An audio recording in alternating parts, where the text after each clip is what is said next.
ଜଗତରେ ଜୀବନ ଯାଉ ତୁମର ଜଗତରେ ଜୀବନ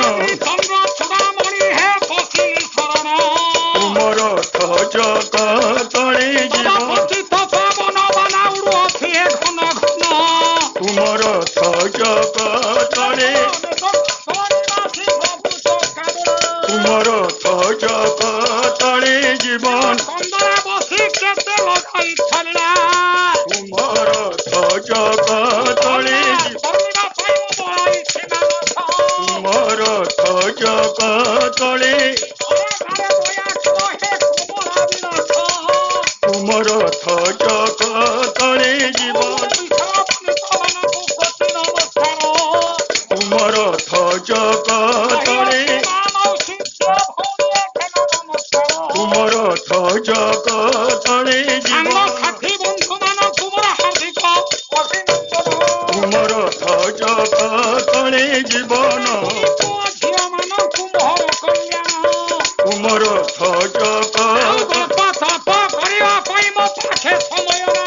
ତୁମର ଜଗତରେ ନିର୍ଦ୍ଦେଶ ଆସିଲାଣି ରୁକ୍ମିଣୀ ପରିଣୟ କରିବା ପାଇଁ ତୁମର ଜଗତରେ ଇଏ ତୁମର ଜଗତରେ ଜୀବନ ହରି ଭାଇନା ଛକ ହେବ ସାଇ ତୁମର ଜଗତରେ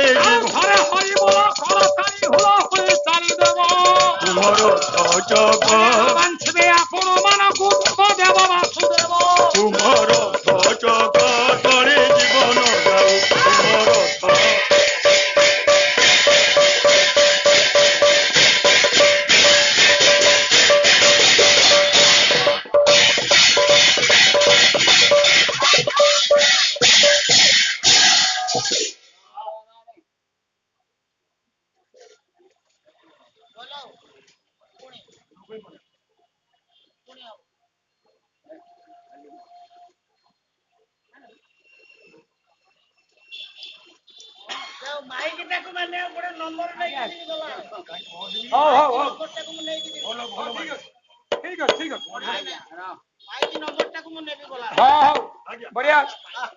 ବନ୍ଧୁମାନ ଏଇ ପବିତ୍ର ହରି ଭାଇନା ଛକରେ ମୁଁ ତ 35 ବର୍ଷ ପୂର୍ବେ ଆସିଥିଲି। 100 ବର୍ଷ ଧରି ହେଉଥିବା ଏ ପବିତ୍ର ଛକ ଏ ଅଞ୍ଚଳବାସୀ ସମସ୍ତେ ଏଠି ରୁଣ୍ଡୀଭୂତ ହୁଅନ୍ତି। ଗଣେଶ ପୂଜା ଆସିଲେ ଏ ହରି ଭାଇନା ଛକକୁ ଓଡ଼ିଶାର ତୁଙ୍ଗ ତୁଙ୍ଗ ଗାୟକ ମାନେ ଆସିବେ, ସୁନ୍ଦର ସୁନ୍ଦର କଥା ଆମ ଆଗରେ କହିବେ, ଆମେ ବସି ଶୁଣିବା। ତେବେ ଆପଣ ମାନଙ୍କର ଶ୍ରଦ୍ଧା ଆଶୀର୍ବାଦକୁ ନେଇ ଏ ଅକିଞ୍ଚନ ହଉ ସ୍ୱଳ୍ପ ସୀମିତ ସମୟ ମଧ୍ୟରେ ଯାହା ଆପଣ ମାନଙ୍କୁ କହିବ ଆପଣ ମାନେ ସାଦରେ ତାହା ଗ୍ରହଣ କରିବେ। ହେଲେ ସେ ଚତୁର ପ୍ରବୀଣ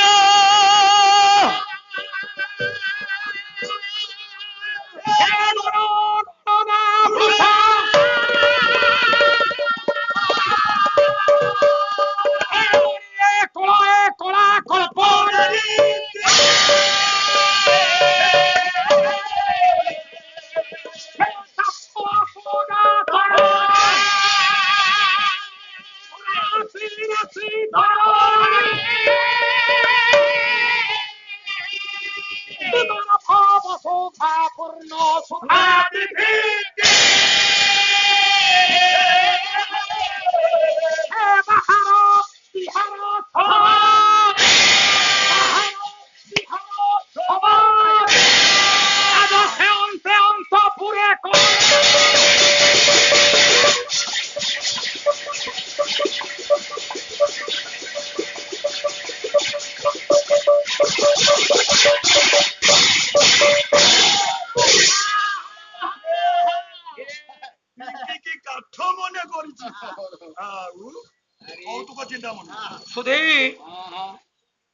दर्शक महोदय आपण मानक निकट में चिर कृतज्ञ जाओ 38 वर्ष पर अकिंचन को मन पकाई आज पुणी निर्देश होलानी जे रुक्मिणी परिणय शुणा अनेक दिन आम शुणीना ହଉ ଶୁଣ ନ ଶୁଣ ମୁଁ ୟାକୁ ଛାଡିବା ପୂର୍ବରୁ ବାବାଜୀ ବେଶ ଧାସିଲା ପୂର୍ବରୁ ଇଏ ସବୁ ପରେ ଡ୍ୟାମେଜ ଆଜ୍ଞା ହେଲାଣି।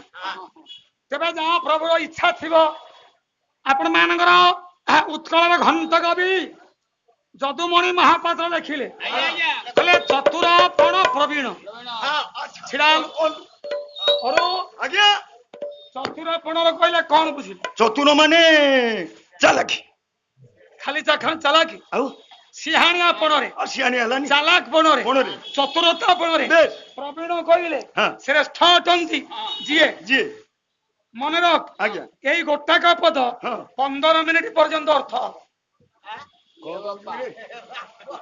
ତୁ କଣ ଭାବିଛୁ ସାରଙ୍କର ଜ୍ଞାନ ନାହିଁ ବୋଲି ଏ, ମତେ କହୁଥିଲା ତୁ କଣ କଣ ଜ୍ଞାନୀ ଇଏ କହିଲା ନା ଶୁଣ ହଁ ଚତୁରାପଣରେ ପ୍ରବୀଣ। ଚାଲାକ ପଣରେ ବେଶ ପ୍ରବୀଣ କହିଲେ ଶ୍ରେଷ୍ଠ ଶ୍ରେଷ୍ଠ ଶ୍ରେଷ୍ଠତ୍ୱ ଅର୍ଜନ କରିଛନ୍ତି ଯିଏ ଯିଏ ସେ ଜଣକ କିଏ? ସିଏ କିଏ ଗଣ ଗଣନା ଭୂଷଣ ସିଏ କଣ ଆଜ୍ଞା ଚତୁର ଗଣ ମାନଙ୍କ ମଧ୍ୟରେ ବେଶ ଗଣନା କରିଲେ ହଁ ତା ମଧ୍ୟରେ ଭୂଷଣ ସମାନ ହେବେ ଯିଏ ହଁ ସେ କିଏ ସେମାନେ ହେଲେ ପଣ୍ଡିତ। ପଣ୍ଡିତ ପଣ୍ଡିତ ମାନଙ୍କ ମଧ୍ୟରେ ଭୂଷଣ ଯିଏ ଗଣନା କରିଲେ ମଣି ସଦୃଶ୍ୟ ଯିଏ ଭୂଷଣ ମଣି ଯୋଉ ପଣ୍ଡିତ ଯାହାଙ୍କ ମୁଣ୍ଡରେ ମୁକୁଟ ଥିବେ ଅର୍ଥାତ ସେ ଆଉ ନନା ଆଲୋ ରମାନା ତାଙ୍କ ଭାଷାରେ ହଁ ତା ନାଁ ନେଇନ ନାଇଁ ନନା ତ ଆମର ଆଉ ନନା ତ ଆଉ ମଣି ଏ କଳା କଳ୍ପନା ରୀତି ହେ ଭୂଷଣ ମଣି ଭୂଷଣ ବେଶ ମଣି ମୁକୁଟ ବନ୍ଧା ଇଚ୍ଛା ଭୂଷଣ ପଣ୍ଡିତ ଗଣ ମାନେ ହଁ ଆପଣ ମାନଙ୍କ ମତରେ ବେଶ କିଏ ସେ ଜଣକ ହଁ ଆପଣ ମାନେ ନିଜେ ବିଚାର କରିବେ। ବିଚାର କରିବେ ଆଉ ମଣି ଏ କଳା ହଁ ଏ କଳା କଳ୍ପନାକୁ ହଁ ଆପଣ ମାନେ ଟିକେ ନିଜ ହୃଦୟ ମଧ୍ୟରେ ବିଚାର କରନ୍ତୁ। ବିଚାର କରନ୍ତୁ ସେ ଜଣକ କିଏ ସେ କିଏ ସେ ଜଣକ ଅଛନ୍ତି ଭଗବାନ କୃଷ୍ଣ। ସିନା ହଁ ମୁଁ କହୁନି ଆଉ କିଏ କହିବେ କହିଲେ ବିଶ୍ୱନାଥ ବର୍ମନ ବର୍ମନ ଆଠଗଡ଼ର କବି ଆଜ୍ଞା ହଁ ହଁ ନନା ଆଠ ଗଡ଼ କବି ମୁଁ କହିଛି ପୂର୍ବ ଦିନ ବେଶ ତମେ ବସିଲା ମାନେ ନିଶ୍ଚିତ ଟିକେ କାହିଁ ଗୋଟେ କେମିତି ଲାଗୁଛି ଆରେ ଗୋଟେ ଭୁଲ ହେଇଯିବ କି ତଥାପି ସିଏ କଣ ବସିବା କଥା ନିଶ୍ଚିତ କର ଶୋଇଏ ନାଇଁ ତମ ପାଲା ଶୁଣିବାକୁ ସିଏ ବଇছে ମୋ ପାଲା ଆଉ ଆରେ ହଁ ସାନ ଭାଇଠୁ ବଡ ଭାଇ ଶୁଣେ ଶୁଣିବେନି ଶୁଣିବାନି କେମିତି କଣ କାରଣ କରୁଛ ସେ ଭାଇ ପରା ଆଶୀର୍ବାଦ ଦାତା ପରା ହଁ। ହଁ କହିଲେ ଭୋଜନ ସମା ପବିତ୍ର ଗୁଣ ମାନେ ପିତୁ ହୋ ବାତା କର୍ମଲି ପିତା ଦୃଶ୍ୟ ଭାବାମୟ ପୂର୍ଣ୍ଣମାସିତ ଦେବ ଦେବ ଚତୁର ଶିରୋମଣି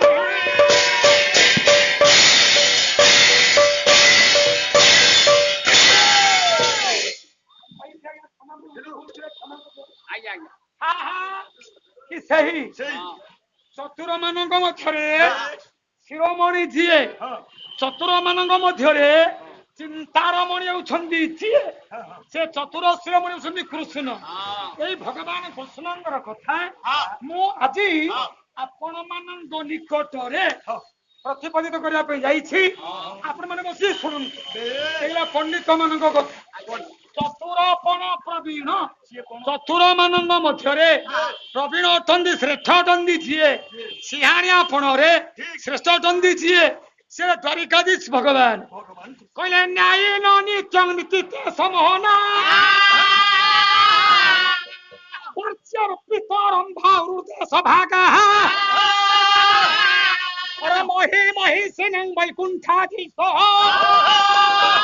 ହେ ଶ୍ରୀମଦ ଭଗବତ ନନ୍ଦ ନନ୍ଦନୟ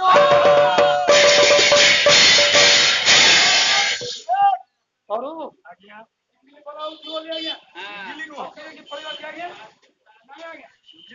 ଠକି ଦେଲେ ଭଗବାନ ସମ୍ଭାଳିବେନି ଆଜ୍ଞା ଜୀବନ କାଳ ଭିତରେ ହେଇନି ହୋଇପାରିବ ନାହିଁ। ପୁଣି କହିଲେ ମଣିଆ କଳା କଳ୍ପନା ରୀତି ଯେତେ ପ୍ରକାର ମଣି ଅଛନ୍ତି ସମସ୍ତ ମଣି ମାନଙ୍କ ମଧ୍ୟରେ ଶ୍ରେଷ୍ଠ ମଣି ହେଉଛନ୍ତି ଯିଏ ସେ ଜଣକ ଅଛନ୍ତି ଇନ୍ଦ୍ରନୀଳ ମଣି ଭଗବାନ କୃଷ୍ଣ।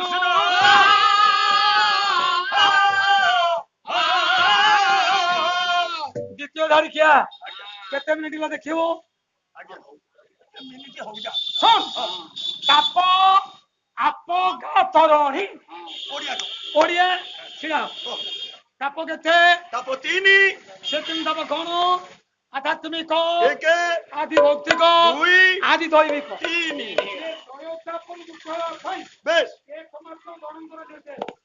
ସେ କିଏ ସେ କିଏ ଓଡ଼ିଆ ଭାଗବତ ଆଜ୍ଞା କହିଲେ କହିଲେ? ତ୍ରିତାପ ବିନାଶନ ପାଇଁ କେବଳ ବ୍ରହ୍ମାଣ୍ଡ ଗୋସା କେବଳ ବ୍ରହ୍ମାଣ୍ଡ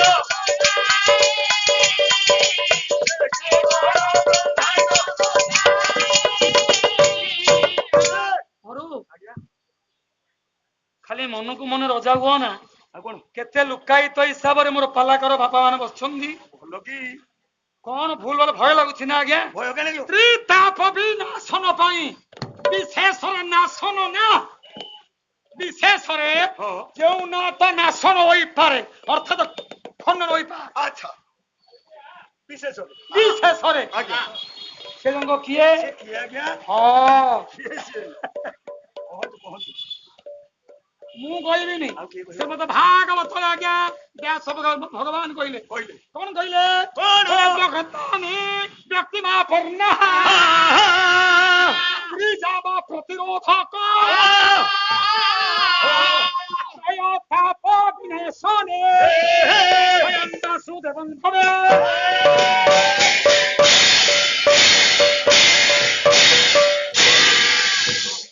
ବାସୁଦେବ ସ୍ୱୟଂ ତ୍ରୟୋତାପ ନିଶାନ ଭବେ। ଆଜ୍ଞା ବାସୁଦେବ କୃଷ୍ଣ କୃଷ୍ଣ ଯୋଉ କୃଷ୍ଣଙ୍କ କଥା କହୁଛେ ହଁ ଏଇ ତିନି ତାପର ହଁ ଅଧିକାରୀ ସେଇ ଜଣ। ହଁ ତିନି ତାପ ତାଙ୍କରି ନାମରେ ବିମୁକ୍ତ ହୋଇଯାଏ। ହେଲା ହଁ କଣ କହିଲେ? କହିଲେ ଚତୁରପଣ ପୁରାଣ ପ୍ରବୀଣ ଗଣ ଗଣନା ଭୂଷଣ ମଣିଏ କଳଏ କଳା କଳ୍ପନା ରୀତି ତାପ ଆପଣ ଆପଗା। ଯଦି ଏ ତିନିଟା ତାପ ବେଶ ଆପ ବୋଇଲେ ଜଳ ଜଳ ହୁଏ ହଁ ଆପକା କହିଲେ ନଦୀ ହଁ ନଦୀ ହୁଏ। ହଁ ଏ ନଦୀରୁ ମୁକ୍ତ ହେବା ପାଇଁ ହେଲେ ଗୋଟେ ତରଣୀ ଦରକାର ନା ବେଲେ ଡଙ୍ଗା ଗୋଟେ ଡଙ୍ଗା ଦରକାର। ଡଙ୍ଗା ଡଙ୍ଗା ହେ ଛିଡା ଛିଡା କହୁନାହାନ୍ତି କହୁନାହାନ୍ତି ଗୋଟେ ପଦ କହିବି ଯେ ହଁ କାଳେ ଅପ୍ରାସଙ୍ଗିକ ହୋଇପାରିବ କି? ଗାଇଲେ ସେଦିନ ଶୁଣ କହୁନାହାନ୍ତି ସେଦିନ ହୁଁ କୌଣମୁନି ତାଙ୍କ ଝିଅଙ୍କୁ ବୁଝାଇଥିଲେ ଶକୁନ୍ତଳାକୁ ଶକୁନ୍ତଳାକୁ ଆଚ୍ଛା ନାଇଁ କଣ କହିଲେ? ମେୟର ହଁ ବେଶ ଆଁ କଣ କହିଲେ? ସଂସାର ସାଗର ପାର ହେବା ପାଇଁ ହଁ ଏକମାତ୍ର ସ୍ୱାମୀ ପଦ ହଁ ସେ ପଦଟା କଣ ଜାଣିଛୁ? କଲେ ନବବିନା କେଇ ସାଗରେ ସାଗରେ ପଶିଲେ ଲଭଇ ଘୋର ବିପଦ ଇଏ ଲଭଇ ଘୋର ବିପଦ ଭାଇ ଗରବି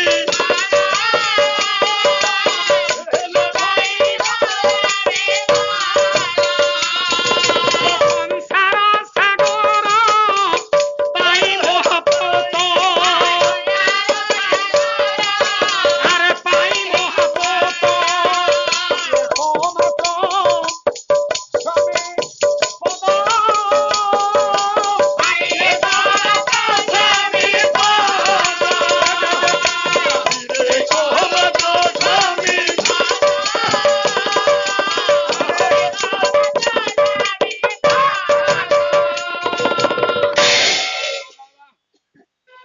ମାରେ ତମରି ଭଳି ଗୋଟେ ଝିଅ ପାଳିତା ଆଶ୍ରମରେ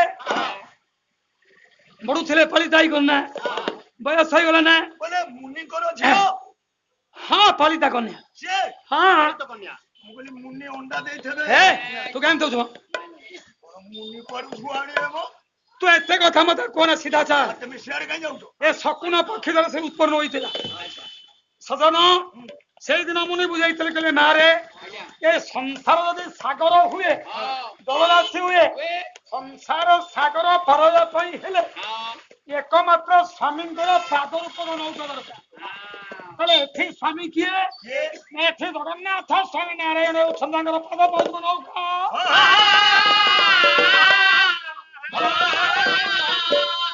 ଆଉ ଗୋଟେ ପଦ ଶୁଣିବୁ ନା ନନା ସେଇ ପ୍ରଣୟ ବଲ୍ଲରୀ କାଳେ ଭୁଲି ଯାଉଥିଲା ଏଇ ପଦଟା ସମସ୍ତେ ଗାଆନ୍ତି।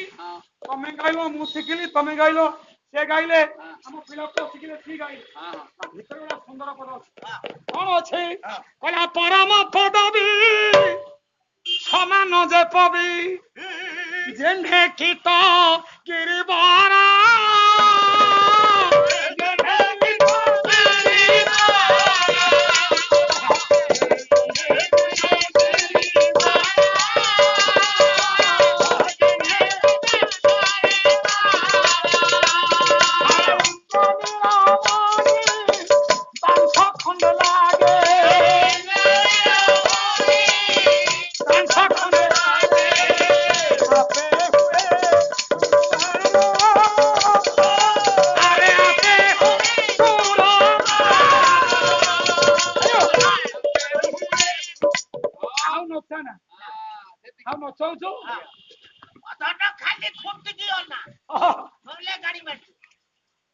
ବାଉଁଶ ଖଣ୍ଡ ଥିବ ଇନ୍ଦ୍ରନୀଳମଣି କି ସଂଯୋଗ କରିଦେଲେ ଯେମିତି ବାଉଁଶ ଆପେ ଆପେ ଭଗ୍ନ ହୋଇ ଇଚ୍ଛା ଭଗବାନଙ୍କ ପାଦ ରୂପକ ନୌକା ଲାଗିଲେ ସଂସାର ରୂପକ ଯୋଉ ଆଧ୍ୟାତ୍ମିକ ତାପ ଅଛି ଇଏ ତିନି ତାପ ଅପେପ ବିନାଶ ହୋଇଯିବ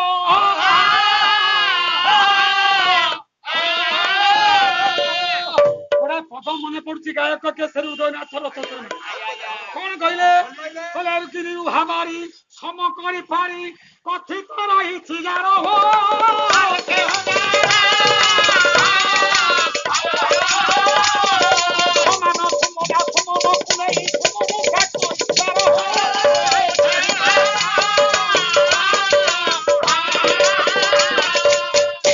ଯଦି ମନ ଉତ୍ତମ ନାହିଁ ମନ ପବିତ୍ର ନାହିଁ ଆପଣ କଣ କୃପା ରହିପାରିବେ କି ତାହେଲେ ଏ ସଂସାର ରୂପକ ସମୁଦ୍ରକୁ ପାର ହେବା ପାଇଁ ନାରୀ ମାନଙ୍କ ପାଇଁ ତାଙ୍କ ସ୍ୱାମୀ ରୂପକ ପାଦଉଛି ନୌକା କିନ୍ତୁ ଯଦୁମଣିଙ୍କ ଭାଷାରେ ତାପ ଆପ ଗା ଧରଣୀ ଆପଗା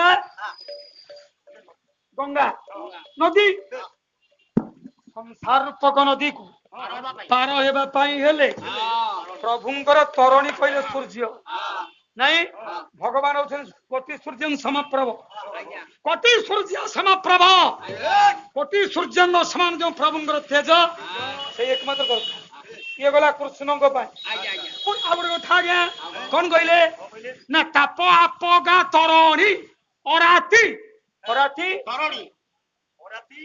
ଅରାତି କହିଲେ ଶତ୍ରୁ ମାନଙ୍କୁ ବିନାଶ କରିବା ପାଇଁ ତରଣୀ କହିଲେ କଣ କହିଲୁ ଅନ୍ଧକାର ରୂପକ ରାତ୍ରିକୁ ବିନାଶ କରିବା ପାଇଁ ତରଣୀ କହିଲେ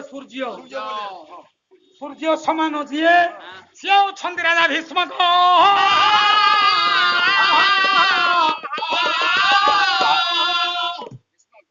ଏଇ ରାଜା ଭୀଷ୍ମଙ୍କର କଥା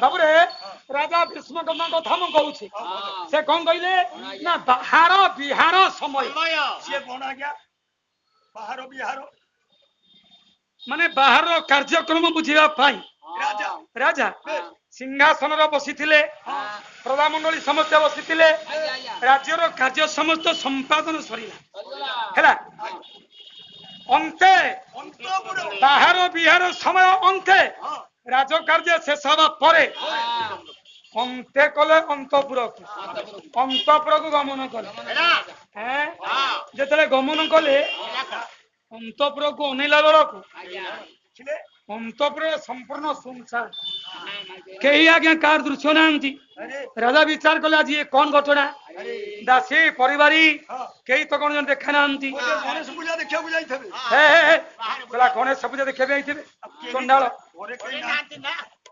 ଠିକ ଏଇ ପରିପ୍ରେକ୍ଷୀରେ ଆପଣ ମାନଙ୍କର କବି ଆଠଗଡ କବି ବର୍ମଣ ତାମ୍ର ସାଭାବଙ୍କ ଦର୍ଶନେ ତ୍ରମ୍ବୁଦୈ ସୁକ୍ତି ଭାବନା ପରିଦୃଶ୍ୟମତି ଶୈଲା ସୋପାনুর দীপ্তি চন্দ্রভানুকা সসাধরা উক্তি রাহু সহিতে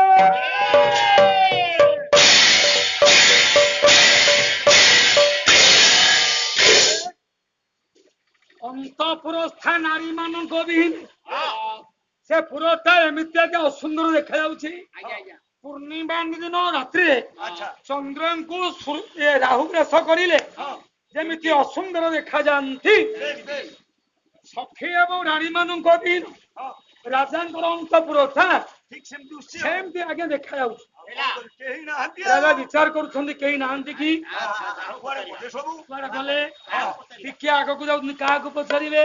ଫେରିବେ ଠିକ ଏଇ ପରିପ୍ରେକ୍ଷୀରେ ଜଣେ ବୃଦ୍ଧା ଦାସୀ ବୁଢୀଟିଏ ତାଙ୍କ ନିକଟରେ ଆସି ପ୍ରବେଶ କଲେ। ଟାଣୁଆ ହେଇଗଲା ପୁଅ।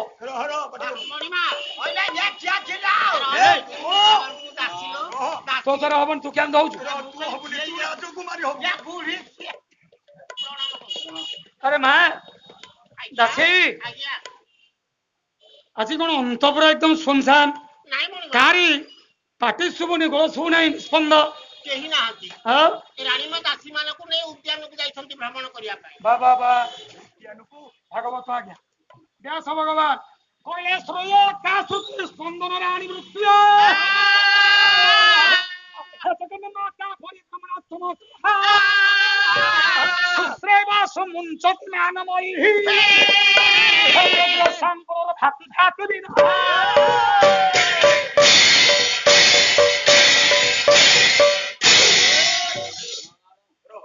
ଦାସୀ ମୁଖରୁ ଏ କଥାଟାକୁ ଆଜ୍ଞା ଶୁଣିଦେଲେ ରାଣୀ। ଏ ରାଜା ଶୁଣିଦେଲେ, ଭୀଷ୍ମଙ୍କ ଶୁଣିଲେ। କଣ କଲେ? ରାଣୀ ମା ସଙ୍ଗତରେ ସଖୀ ମାନଙ୍କୁ ନେଇ ବନ ବିହାର କରିବା ପାଇଁ ଯାଉଛି। ବାବା ବଡ ଆନନ୍ଦ କଥା। ପଦଟା ତ ନଗାଇଲେ ଆଜ୍ଞା କହିବା ଗାଇ ଶିଖିନି ବୋଧେ, ମନେ ପଡୁନି ଆଉ ଜେନାର ବାବାଜୀ ମହାପ୍ରଭୁ ମନେ ପଡୁନି। ଶୁଣିଲେ ପଟମ ସର୍ବ ପ୍ରିୟ ଦାସୀ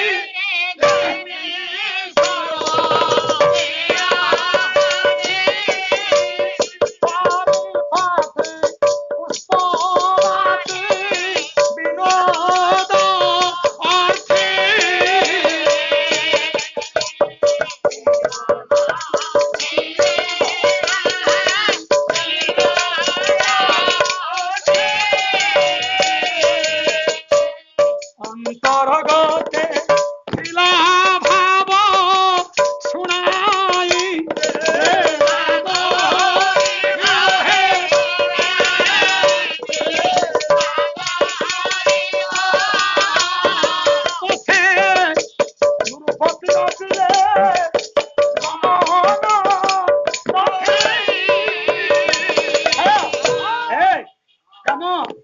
ଓଡିଶା ପାଲା ବାଲା ଗୀତ ଗାଇବେ, ଯଦି ସୁଦର୍ଶନ ଦିନ ସେମିତି ଗାଇବ ତାହେଲେ କାହିଁକି ରମାକାନ୍ତ ଭାଇନା 3 ଥର ଡକେଇବେ ମୁଁ?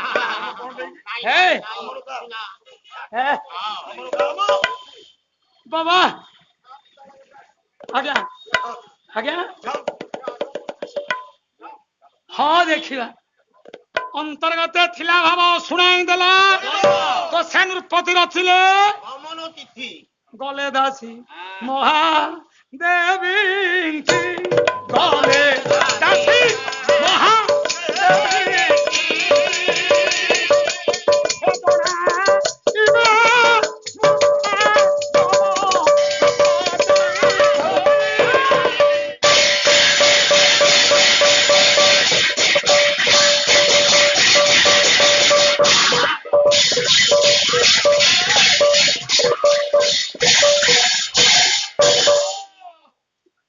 ଧୀରେ ଧୀରେ ବାଡରେ ଚୈତନ୍ୟ ମହାପ୍ରଭୁ କାନ୍ଦିବେ। ଠିକ ଅଛି।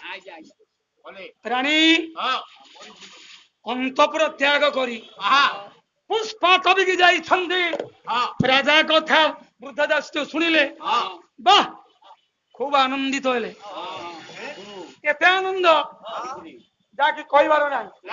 କାଳିଦାସ କଲମ କଲେ ଆଜ୍ଞା ଉତ୍ତର ମେଘରେ କଲେ ପ୍ରସିଦ୍ଧା ପୁଷ୍ପ ମଲ୍ଲିକା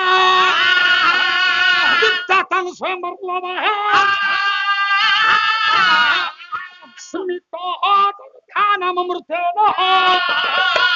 ସ୍ଫଟିକ ମଣିଏ ବଚ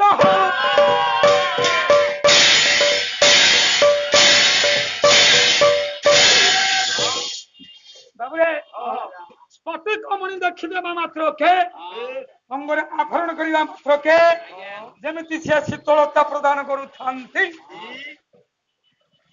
ମେଘ ଉତ୍ତର ମେଘ କଥା ଦକ୍ଷ ଆସିବା ଶୁଣି ତାର ସ୍ତ୍ରୀ ଆନନ୍ଦ ଏତେ ହେଲା ଯେ କଣ କହିବା ଭଲ। ରାଜା ଶୁଣିଲେ ତାଙ୍କ ସ୍ତ୍ରୀ ଯାଇଛନ୍ତି ଜଙ୍ଗଲ। କହିଲେ ବାବା ବାବା ଏତେ ଉତ୍ଫୁଲ୍ଲିତ ହେଲେ ଯାହାକି ଅକଥନୀୟ ଭାଷାନ୍ତର ଭାଷାରେ କହିବାକୁ ବାବା। ରାଜା ବିଚାର କଲେ ଏ ମନ ଭାବୁଥିଲା ଯାହା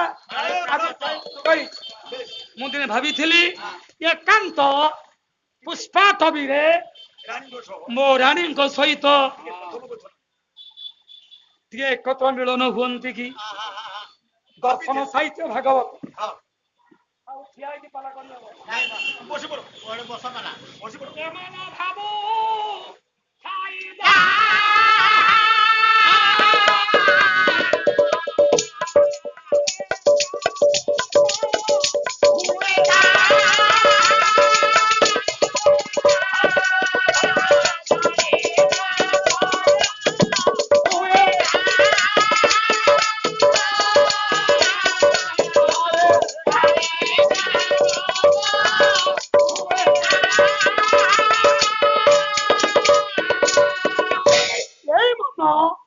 ଯାହା ଭାବନା କରୁଥିଲା ଆଜି ଏତେ ଦିନ ଖେ ବିଧାତା ତାର ଜୁଟେଇ ଦେଇଛି।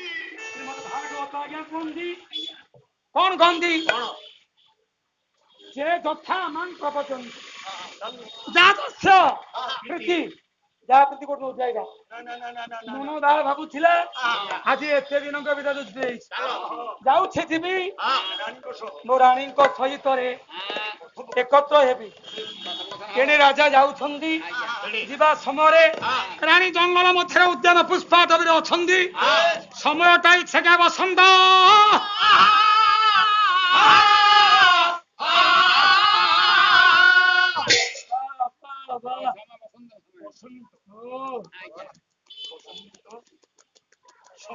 ବସନ୍ତ କେମିତି ହୋଇଛି କବି ଯାଇଛନ୍ତି କାଳିଦାସ ବଇନା ଆଜ୍ଞା ରମ୍ଭା ସୁଖ ସମ୍ବାଦ କେମିତି ହୋଇଛି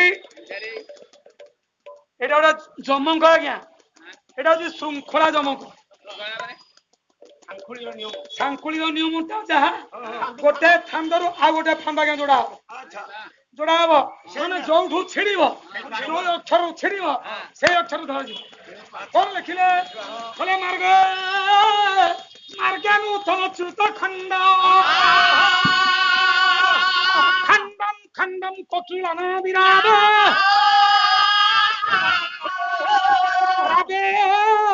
রাবে মানি নিমান ভঙ্গে সে ভঙ্গে ভঙ্গে মন বক্ষ পঞ্চমা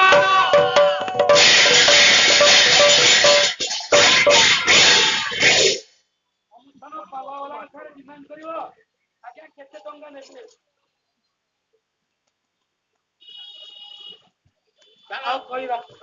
ଯିବି ତୋର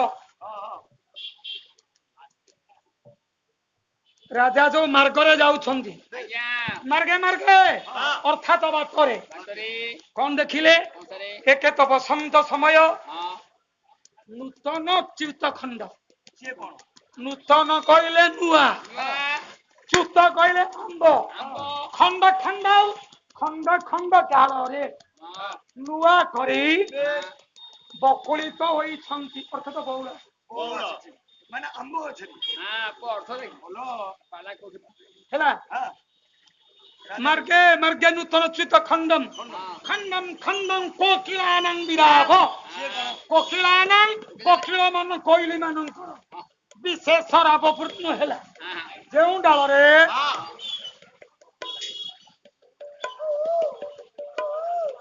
ଜୟ ଜଗନ୍ନାଥ ଆଜ୍ଞା ପଳେଇବେ ନା ପଇସା ଦେଇ ସାରିଲା ପରେ ଆପଣ ପଳେଇବେ ନାଇଁ ପଇସା ଦରକାର ନାହିଁ ବସନ୍ତୁ ହଉ ହଉ ହଉ ଜୟ ଜଗନ୍ନାଥ ଜୟ ଶ୍ରୀ ରାଧେ ମୁଁ କିଆ କାନ୍ଦିବି କିରେ ଯୋଉ ଡାଳରେ ବକୁଳ ଲାଗି ହୋଇছে ସେଇ ଡାଳରେ କୋକିଳାନ କୋକିଳ ମାନେ କୋଇଲି ମାନେ ବସି ପଞ୍ଚମ ରାଗରେ ସେ ରାଗିଲେ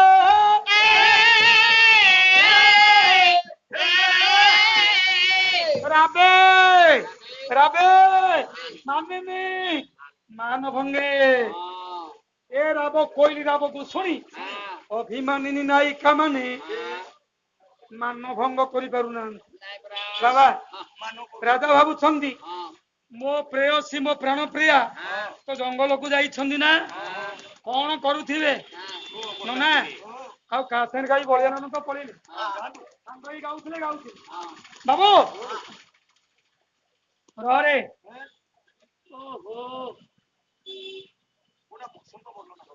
ବସନ୍ତ ବର୍ଣ୍ଣା ଗୋଟେ ମଲ୍ଲାର ଗାଉଛି ଶୁଣ ହଁ ଏଟା ହଉଛି ବସନ୍ତ ମଲ୍ଲାର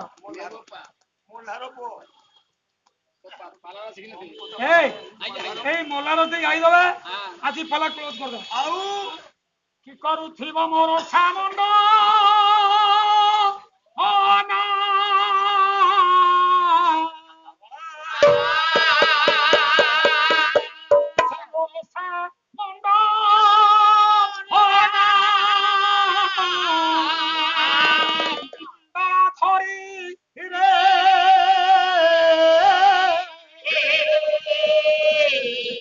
বসন্ত দেখি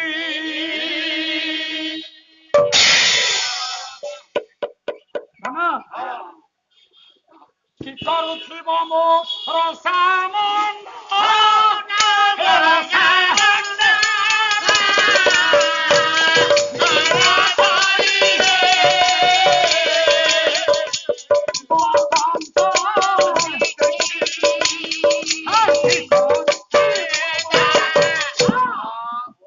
ପଛୁଆ ହେଇଗଲା ରେ ପୁଅ ହଉ ଠିକ ଅଛି ବିଚାର କରୁଛନ୍ତି ମୋ ରସା ମଣ୍ଡ ନା କଣ କରୁଥିବ ଏ ମନ୍ଦ ତନୟର ତାନ କାନରେ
ସମୟରେ ମନ ମଧ୍ୟରେ ଏଇ କଥା ଚିନ୍ତା କରି ରାଜା ଯାଉଛନ୍ତି କହିଲେ ମୋ ପ୍ରେୟସୀ କଣ କରୁଛି ଏରେ ସଖୀ ମାନଙ୍କ ଗହଣରେ ରାଣୀ ଆଜ୍ଞା ଯାଇଛନ୍ତି ଅନେକ ଯାଇଛନ୍ତି ନନା କଣ ଗୋଟେ କହିଥିଲେ ଗାଇବା ପାଇଁ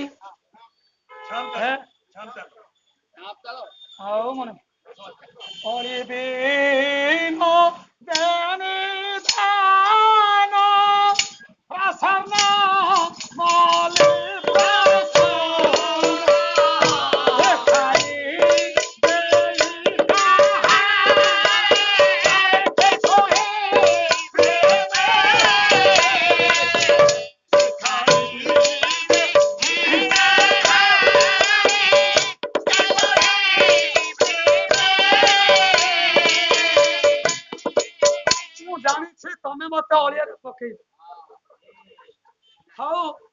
ଏ କାଦୁରେ ପକେଇ ଦେ ଉଠେଇছে ନା କିପରି ହୁଏ ପ୍ରତିଟି ଶୁଣିছে ଭାବେ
राजा देखुंदी सखी मान को डाकिले राणी कहले सखी रे ए देखिल अना अना ए जो सुंदर कुसुम मान फुटी छंदी अली विनोद निधान स्वर्ण मल्ली फुल जो मल्ली फुलटा विकसित होईछि अस्फुटित होईछि ता ऊपर गोटे फूल मल्ली नहीं मल्ली फुल देखिया पई घर देखिया पई के मल्ली फूल ऊपर धला मल्ली फूल ऊपर कला भ्रमटा बसिछि केमिति देखा जाउछि केमिति देखा जाउछि कहिलो आपण सेही कथा मते कहनाथि केते कहिलो को चकुली पिठा करि देबो ता ऊपर गुड़ मेचाडे थई देबो से जेमिति देखा जाए ए मल्ली फूल ऊपर कालिया भवर ठीक सेही देखा जाए ठीक ठीक हो जाना आ कोइसा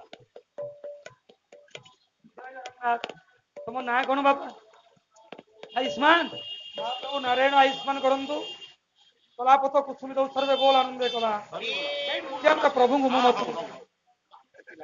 नहीं नहीं तबे हे भगवान करे थोड़ा मल्ली फूल ऊपर कालिया भमर बसिनी जे ना चकुली पिठा ऊपर गुड़ मेचा रखिले जेमिति देखा जाय सखी से तो बळी कहिले तम मथरे कोन कहिलो आलो गरम भात थारे बढाइची ओ गरम आलो भात गरम भात अरुआ भात हां हां अरुआ भात ऊपर हां साग मेचाटे थई देबु से जो शोभा ये ठीक सेही शोभा को प्रता माने अरुआ अन्न होत देखिया पई धळा धळा साग देखिया पई कळा अरुआ भात होछि मल्ली फूल भर होछि साग साग नाइ नाइ नाइ हेलो भाई ये विपरीत रति राति राचे छै सोमे विपरीत प्रेम होछि हेलो होलो इटा हला रात्रि वाली सही तरे हां रात्रि वाली सही तरे ठीक दिवस सगुण प्रेम करू छी की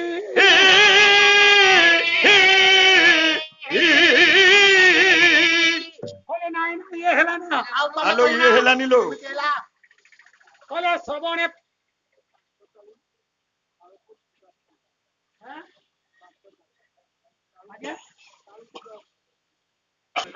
देखो खाली दियो को मंदिर जाई दियो नाही आगे मु वैष्णव लोक आगे कोन होबा आगे श्रवणे प्रमोदा जरे भणिला कविता गुणे भणिला कविता गुणे भणिला कविता गुणे सुदा तार सारदा फूले गुणे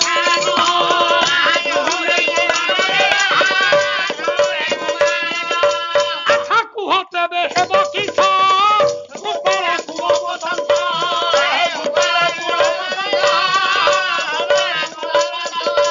अच्छा दुई ठाको दुई सारे काले रतन रे भोला काले रतन नोही बारो दुई साबी भा नोही बारो दुई साबी भा नोही बारो दुई साबी भा नोही बारो दुई साबी भा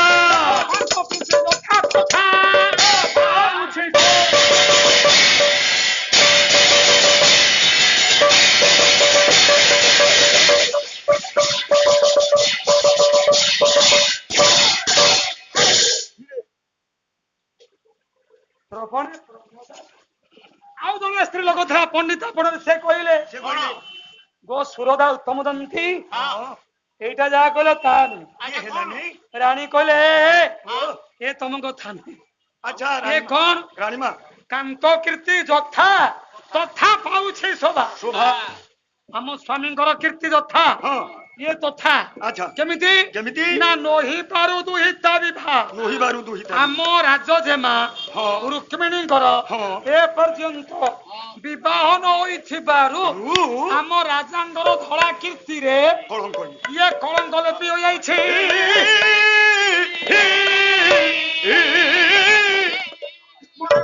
ସାରା ବିଦଗ୍ଧ ମଣ୍ଡଳୀ ବାରାଡାରୀ ବେଶ ବଣ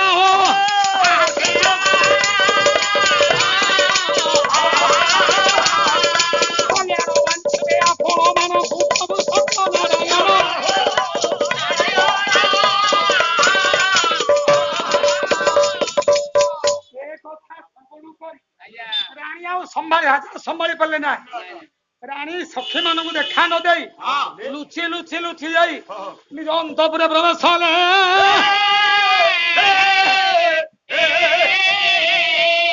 ଡାକିଲେ ମନ୍ତ୍ରୀ ମଣିମା ମନ୍ତ୍ରୀ ମଣିମାଙ୍କର ଜୟ ହେଉ ଶୁଣ କହୁନାହାନ୍ତି ଏତେ ଜୟଗାନ କରିବା ସମୟ ନୁହଁ। ଆଉ କଣ କରୁଛୁ? ତମେ ଯେତେ ଶୀଘ୍ର ପାରୁଛ ହଁ ଆମ ରାଜସଭା ବସାଅ। ହଁ ସମସ୍ତ ପରିଷଦ ବୃନ୍ଦକୁ ବେଶ। ରାଜ୍ୟବାସୀଙ୍କୁ ଡକେଇକି ଡକେଇକି। ରାଜାଙ୍କର ନିର୍ଦ୍ଦେଶ ହଁ। ଜରୁରୀକାଳୀନ କଥା। ଆଚ୍ଛା ଇଏ ଡେଙ୍ଗୁରା ବାଲା ଡେଙ୍ଗୁରା ବଜେଇ ଦିଅ ସମସ୍ତ ପ୍ରଜା ମାନଙ୍କୁ କହ ରାଜ ଦରବାରରେ ଆସି ଉପସ୍ଥିତ ହୁଅନ୍ତୁ। ରାଜାଙ୍କର ନିର୍ଦ୍ଦେଶ ଅଛି।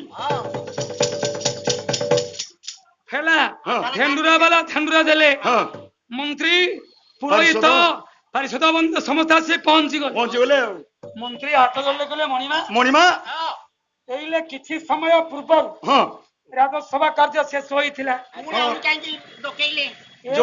ଏକ ଦିନରେ ହଁ ଦ୍ୱିତୀୟ ବାର ଡକେଇବାର ଗୋଟେ କାରଣ ଅଛି। ଗୋଟା ଜରୁରୀ କାଳୀନ ପରିସ୍ଥିତି ରାଜ କାର୍ଯ୍ୟ ଶେଷ କରି ହଁ ଅନ୍ତପୁରକୁ ଗଲାବେଳେ ଦେଖିଲି କେହି ନାହିଁ। ପଚାରିଲି କିଏ ଅଛନ୍ତି କି ରାଣୀମା? ଦାସୀ କହିଲେ ରାଣୀମା ଯାଇଛନ୍ତି ଜଙ୍ଗଲ ଉଦ୍ୟାନକୁ ଭ୍ରମଣ। ତାଙ୍କ ସହିତ ଏକାନ୍ତ ମିଳନ ହେବା ପାଇଁ ଯେତେବେଳେ ମୁଁ ଯାଇ ଶୁଣେ ରାଣୀ ଏବଂ ସଖୀ ମାନଙ୍କ ସହିତ ଗୋଟେ ଉକ୍ତି ହେଉଛି। ଧଳା ମଲ୍ଲି ଫୁଲ ଉପରେ କାଳିଆ ଭ୍ରମରଟେ ବସିଛି। ରାଣୀ ପଚାରିଲେ କଣ ଶୋଭା କେମିତି ଦେଖାଯାଉଛି? କେମିତି ଶୋଭାଟା ସେ ଶୋଭାକୁ ଦେଖି କିଏ କେତେ ପ୍ରକାର କଥା କହିଲେ।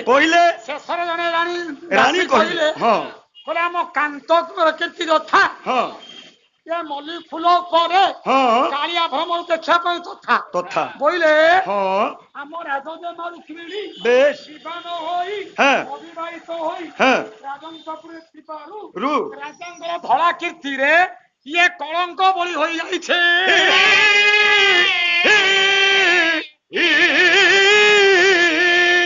ମୁଖ୍ୟାଂଶରେ ମୁଁ ତୁମକୁ ଏତିକି କହୁଛି ଆମ ରାଜଜେମା ରୁକ୍ମିଣୀଙ୍କ ପାଇଁ ଆପଣ ମାନେ ଯଦି କିଏ କେଉଁଠି ଦେଖିଛ ତାହେଲେ ରାଜପୁତ୍ର ସୁନ୍ଦର ଯୁବକ ଏ ସଭାରେ ତମେ ତା ପ୍ରକାଶ କର।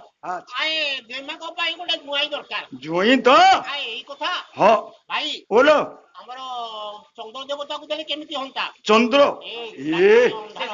ଏ ଉଜଳିଆ ଦେବତା ଆଜ୍ଞା ଭଲ ଚନ୍ଦ୍ର ଦେବ ଉଦୟା ଚଳ ସଂଯୋଗ ରାତି ବାଲା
ମଣ୍ଡଳୀ ତ ଯଦୁମଣିଙ୍କର ଖାଲି ଆଜ୍ଞା ଛାନ୍ଦ ନା ଯୋଡେ ଛାନ୍ଦ ଆଜ୍ଞା ଗୋଟେ ଚୋଖି ରାଗ ଆଉ ଗୋଟେ ଆହାରି ରାଗ ଆଜ୍ଞା ଏଇଥିରେ ଆଜ୍ଞା ଶେଷ ହେଇଯିବ ବହି ଓ ଇଏ ଚତୁର୍ଥ ଛାନ୍ଦ ଚାଲିଛି କେତେବେଳେ ଶେଷ ହବ ଆଜ୍ଞା କହିପାରୁନାହିଁ ଆପଣ ବସିଲେ ହେଲା ତାପରେ ଆଉ ଗୋଟେ କଥା ବୁଢା ଲୋକ ବାବାଜୀ ଲୋକ ମୁଁ ପ୍ରସ୍ତୁତ ଅଛି କିନ୍ତୁ ଆପଣ ମାନେ ବସିବା ଦରକାର କଣ କହିଲେ କହିଲେ ଉଦୟାଚଳ ସଂଯୋଗ ଉଦୟ ଅଚଳ ଉଦୟାଚଳ ଆଜ୍ଞା ଉଦୟ ଆକାଶରେ ବେଶ ଅଚଳ ମାନେ ପର୍ବତ ଉଦୟ ପର୍ବତ କନ୍ଦରରୁ ଠିକ ଚନ୍ଦ୍ର ଯେତେବେଳେ ଉଦୟ ହୋଇ ଆସନ୍ତି ହଁ ସେ କେମିତି ଦେଖାଯାଆନ୍ତି କେମିତି ରକ୍ତିମ ଲାଞ୍ଛନ ସଙ୍ଗୁ ହଁ ଅର୍ଧେ ନାଲି ଆଉ ଅର୍ଧେ କଳା କଳା ସେ ଦେଖା ଯିବ ଯେମିତି ଯଥା ବେଶ କାହିଁ ରୂପ ଦେଖିବା ତଥା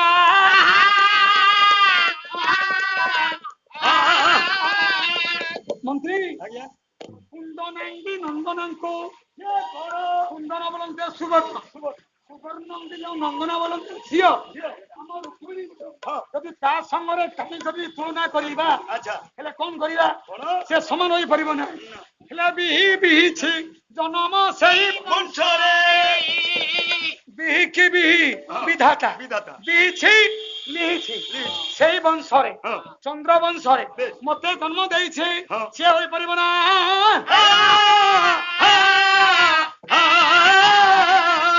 করু ଆଜ୍ଞା ପାଲାରେ କଣ ମେସେଜ ପାଇଲେ ଆପଣ ମାନେ ଜଗତକୁ କଣ ମେସେଜ ଦେଇ ପାରିଲେ କଣ ମେସେଜ ଆପଣ କେତେ ଜାଗାରେ ଝିଅକୁ ବିବାହ କରିପାରିବେ ନା ଓହୋ ତ ହାତ କ୍યાં ଧରୁଛି ରେ ଆଜ୍ଞା ଝିଅ କୋଉ ଜାଗାରେ ଦବା ଆରେ କେତେ ଜାଗାରେ ଝିଅକୁ ଦେବାନି ବିବାହ ଅନୁଚିତ ବେଶ ଲେଖିଲେ ବୟୋଜ୍ୟେଷ୍ଠା ବରପୁରୁଷ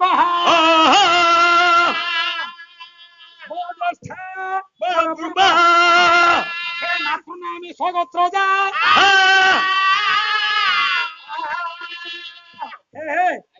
ବୟୋଜ୍ୟେଷ୍ଠା ଆଜ୍ଞା ଝିଅର ବୟସ ଠାରୁ ପୁଅର ବୟସ ଠାରୁ ହଁ ଯଦି ଝିଅର ବୟସ ଅଧିକ ହୋଇଥାଏ ଅଧିକ ହେଇଥାଏ ସେଇଠି ବ୍ୟବହାର କରିବୁ ଆଉ କଣ ଗୋଟେ ପଣ୍ଡିତ ନୁହଁ କି ତାକୁ କଣ ଅନୁଛୁ ମୁଁ କହିଲି ସିଏ କହିଲା ତ କହିଲା ସିଏ କହିଲାନି ଆଉ କଣ ନାଇଁ ନାଇଁ ସେଠି ହେଇପାରିବନି ମାନେ ବରପୁରୁଷ ମାନେ ଝିଅର ବୟସ ଠାରୁ ପୁଅର ବୟସ ଅଧିକ ହେଲେ ବିବାହ ଯୋଗ୍ୟ ଠିକ ବିବାହ ଯୋଗ୍ୟ ବରପୁରୁଷ ସିଏ କଣ ମାନେ ଏ ଝିଅ ପାଇଁ ହଁ ପୂର୍ବରୁ ଯୋଉ ବର ଲାଗିଥିବ ଆଜ୍ଞା ତାପରେ ଯୋଉଠି ଯିବ ହଁ ସେଠି ଯାଇପାରିବ ନା ଆରେ ହେ ସେଠି ବ୍ୟବହାର କରିବୁନି ନା ଗାଁରେ ଏମିତି ଅନେକ କଥା ହଉଛି ଝିଅ ପିଲାମାନେ ଇଆଡେ ବିବାହ ଠିକ ବାପା କରିଥିବେ ସେଇ କୁହ ସିଏ ଝିଅ ଯାଇକିରି ପାଇବନି ଆଉ କାହା ସାଙ୍ଗରେ ଶୁଣ ଶୁଣ ସେଟା ଅସୁବିଧା ହୁଏ ବରପୁରୁଷ ପୂର୍ବା ମାତୃ ନାମ ନେଇ ସିଏ କଣ ହେ ମା ଆପଣଙ୍କର ଝିଅ ଅଛନ୍ତି ନା ଝିଅ ବିବାହ କଲେ ଯୋଉଠି ବିବାହ କରିବ ହେଇଥିବ ଯଦି ବହୁ ନା ସେ ହେଇଥିବ ସେଠି ବିବାହ କରିବ ନା ମାତୃ ନାମ ନେଇ ମାର ନାମ ଯାହା ପୁଅର ମା ନା ଯାହା ବହୁ ନାମ ସେ ହେଇଥିବ ପଡିବନି ସ୍ୱଗୋତ୍ର ଯାହା ସିଏ କଣ ସ୍ୱ ବୋଲନ୍ତେ ନିଜର ହଁ ତମ ଗୋତ୍ର ଯାହା ତାଙ୍କ ଗୋତ୍ର ସେ ହେଇଥିବ ବିବାହ କରିବ ନାହିଁ ଏକା ଗୋତ୍ରରେ ବିବାହ କରିବନି ଗଲା କଣ ହେବ କଣ ହବ ଅର୍ଣ୍ଣବିଷ୍ଠା ପୟମୂତ୍ରା ସିଏ କଣ ଅନ୍ନ ବିଷ୍ଠା ତୁ ଶୁଣୁନୁ ଆଗ ହଁ ଖାଲି ବଡ ବଡ ହଉଛୁ କଣ ଅର୍ଣ୍ଣବିଷ୍ଠା ପୟମୂତ୍ରା ମାନେ ସଙ୍ଗମେ ମାତୃ ସଙ୍ଗମ ଆଜ୍ଞା ସେ ଝିଅ ହଁ ଯଦି ସେଇ ସ୍ଥାନରେ ବିବାହ କରିବ ହଁ ସେ ଝିଅ ଯୋଉ ଅର୍ଣ୍ଣ ଗଣ୍ଡାକ ରାନ୍ଧିକି ଦେବ ହଁ ସେ ବିଷ୍ଠା ସାଙ୍ଗେ ସମାନ ସେ ବିଶ୍ୱାସ ସଙ୍ଗରେ ଆଜ୍ଞା ସମାନ ଆରେ ହେ ରେ। ମା, ଭଲ ଭାବରେ ମନେ ରଖ ଘରକୁ ଯୋଉ ବୋହୂ ଆଣିବୁ ହଁ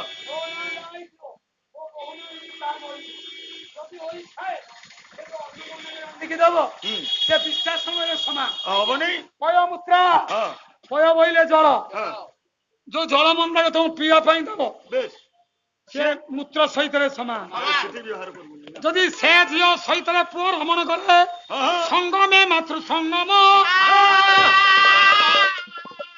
ସେ ସ୍ଥାନରେ ବିବାହ କରିବା ତ ଉଚିତ ନୁହେଁ ନାଇଁ ରେ ଏମିତି ପୁଅର ମଙ୍ଗଳ ହବନି ଅନେକ ପ୍ରକାର ଅନେକ ଆଜ୍ଞା କହିଲେ କହିଲେ ରାଜା ସମସ୍ତଙ୍କ କଥାକୁ ଆଜ୍ଞା ଛେଦନ କଲେ କାଟିଦେଲେ ଶେଷରେ ମନ୍ତ୍ରୀ କହିଲେ କଣ କହିଲେ କହିଲେ ମଣିମା ଆଜ୍ଞା ଆମେ ତ ଏତେ କଥା କହିଲୁ ଆପଣ କହୁନାହାନ୍ତି ଆପଣ କହିବେ ହଁ ରାଜା କହିଲେ ମୁଁ କହିବି ଆପଣ କୁହନ୍ତୁ ଆମେ କହିଲୁ ତ ସବୁ କାଟିଦେଲେ ଆପଣ ମାନଙ୍କର କବି ହଉଛନ୍ତି ଆଜ୍ଞା ବର୍ମର ଏ ବର୍ମଣ କହିଲେ କଂସ ବି ଭାତି ଭାତ ନା ରାତି ରାତି ପ୍ରତିକା ହେତି ପ୍ରହେତି ବଲ୍ଲଭ ଯାଦବ ଶ୍ରେଷ୍ଠ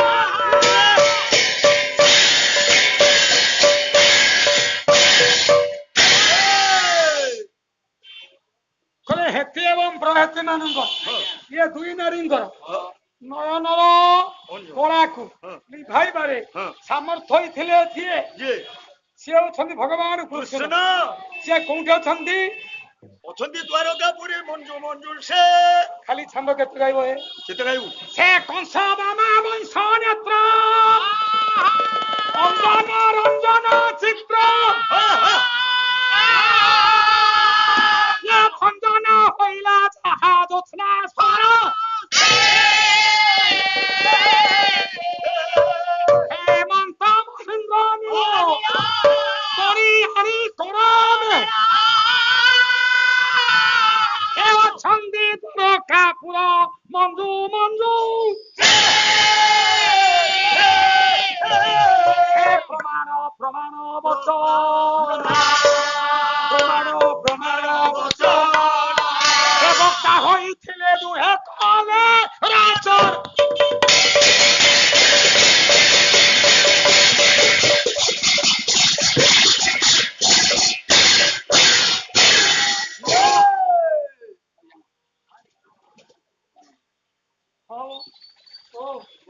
ରାଧେ ରାଧେ ରାଧେ ମୁଁ ବାରମ୍ବାର କହୁଛି ଆଜ୍ଞା ମତେ ମୁଣ୍ଡିଆ ମାରନ୍ତୁ। ବାମା ବଂଶ ନେତ୍ର କଂସ ଭୋଜରାଜା କଂସ ତାଙ୍କ ବାମା ହେଲେ ହେତି ଏବଂ ପ୍ରହେତି ଦୁଇ ନାରୀଙ୍କର ନେତ୍ର ରଞ୍ଜନକୁ ନିଭାଇବାରେ ସାମର୍ଥ୍ୟ ହୋଇଥିଲେ ଯିଏ ନାଇଁ ସେ କିଏ? ଭଗବାନ କୃଷ୍ଣ କୋଉଠି ଅଛନ୍ତି?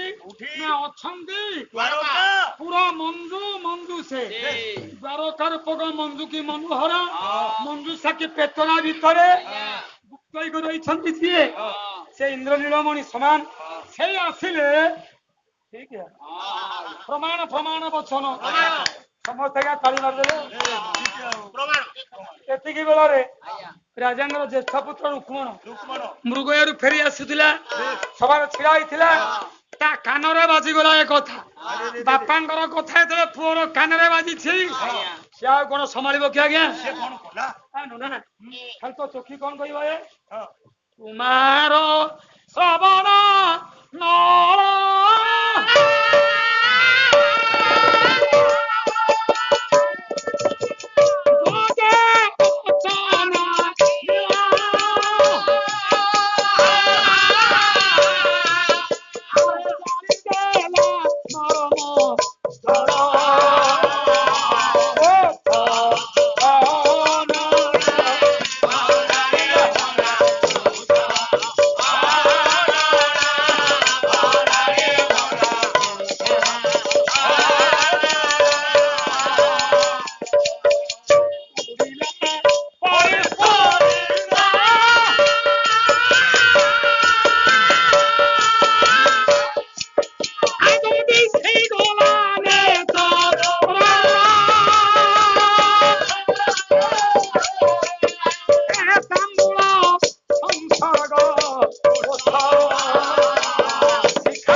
ମଣ୍ଡଳୀ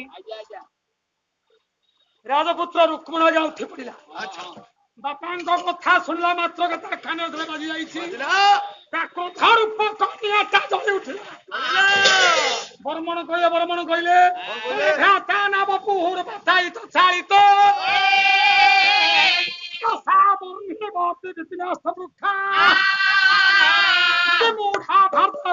କାମକନି ମାତରେ ଆଜ କର୍ମ ତନୟ ଇତି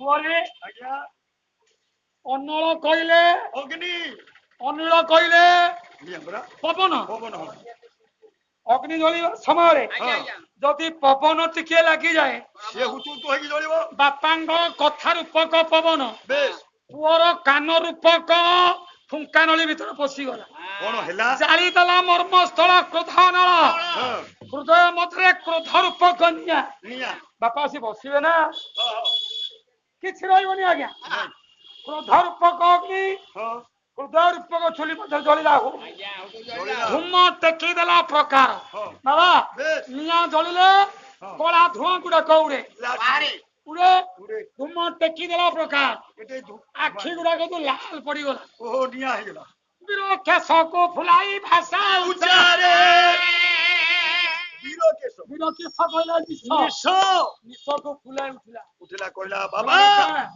ବାବା কে তমুক রাজা করছি তুমি রাজা পে অনফিট ওলা সে সিংহাসনরু হইরে মো ভৌণী পে গোটা কালিয়া বড় বড় গৌর পিলা হব বড় না মু করাই দেবিনি মো ভৌণী পে কিয়ে বড় হব মু নির্বাচিত করি বাপা কোন বলিব বাপা বাবা কোন কোন পে রাখিলু ଆପଣ ମୋ ଭଉଣୀ ପାଇଁ হুম ବରପାତ୍ର କହୁଥିଲେ ନା ହଁ ହଁ ସେ କିଏ ନା ଆମେ ଦ୍ୱାରକାପୁରର ସେ କୃଷ୍ଣଙ୍କୁ ନିର୍ବାଚିତ କଲୁ ଭଲ କରିଛ ଭଲ ପ୍ରସ୍ତାବ ମୁଁ ଭାବିଲି ହଁ ଆପଣଙ୍କର ବୟସ ହେଲାଣି ନା ହଁ ଏଠିକି ବୃଦ୍ଧି ହ୍ରାସ ହେଲାଣି କିଏ କଣ ଭୁଲ ହଉଛି ବୋଲୁ ନୁହେଁ କଣ ଭୁଲ କହିବୁ ଯୋଉ କୃଷ୍ଣ ପାଇଁ କହିଛ ହଁ ହଁ ତାର ରୂପ ଅଛି କୋଉ ଗୁଣରେ ସେ ଗୁଣିତ କହିଲ ସେ ରୂପ ନୁହଁ ତାର ସେ ରୂପବାନ ନାଇଁ ନା ଗୁଣବାନ ସେ ଗୁଣବାନ। ନା ବିଦ୍ୟାବାନ ସେ ବିଦ୍ୟାମାନ ନା ନୁହଁ କଣ ତା ପାଖରେ ଅଛି ଆଚ୍ଛା କଣ ତା ପାଖେ ନାହିଁ ଆଚ୍ଛା କଣ ନାହିଁ ତା ସେ ଦଳେ ତାଞ୍ଜନ ପ୍ରକାର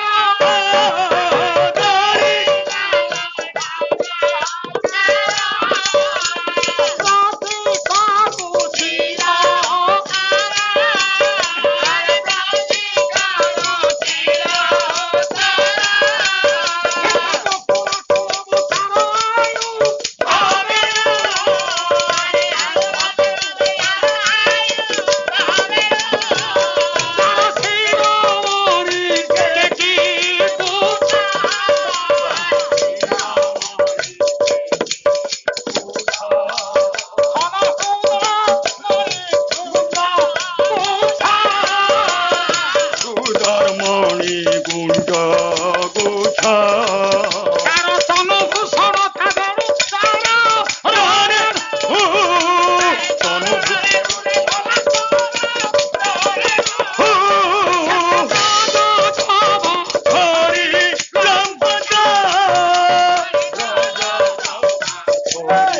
লম্পটা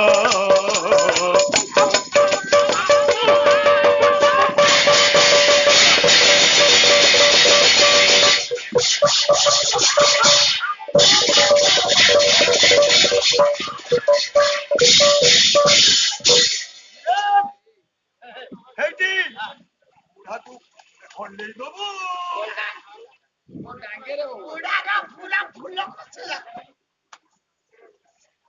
ହଉ ହଉ ହଉ ଲୋ ଏ ଟିକେ ଛାଡ ଏ ଚାରେ ଖାଇବି ଯେ ମାଇକି ଟା କଣ ଭଲ ଅଛି ଆଲୋ ସେଇ ମାଇକିରେ ତ ସବୁ କଥା ହଉଛି ଆଉ ସବୁବେଳେ ହରିବେନା ଛକରେ ହଁ ଲୋ ମାଇକି ଡିଷ୍ଟର୍ବାନ୍ସ ଆଉ କଣ କରିବା ଯାହାହେଲେ ତ ଭାଇନା ଛକ ଇଏ ଆରେ ତାରାରାରାରାରାରାରାରା ଏଁ, ଇଏ ତାରାରାରାରା ଇଏ ମା ଏ ମା ହଉ ଏ କାମ ଇଏ ତାରାରାରା ରହେ ମାଇ ବଜଉନୁ ଏ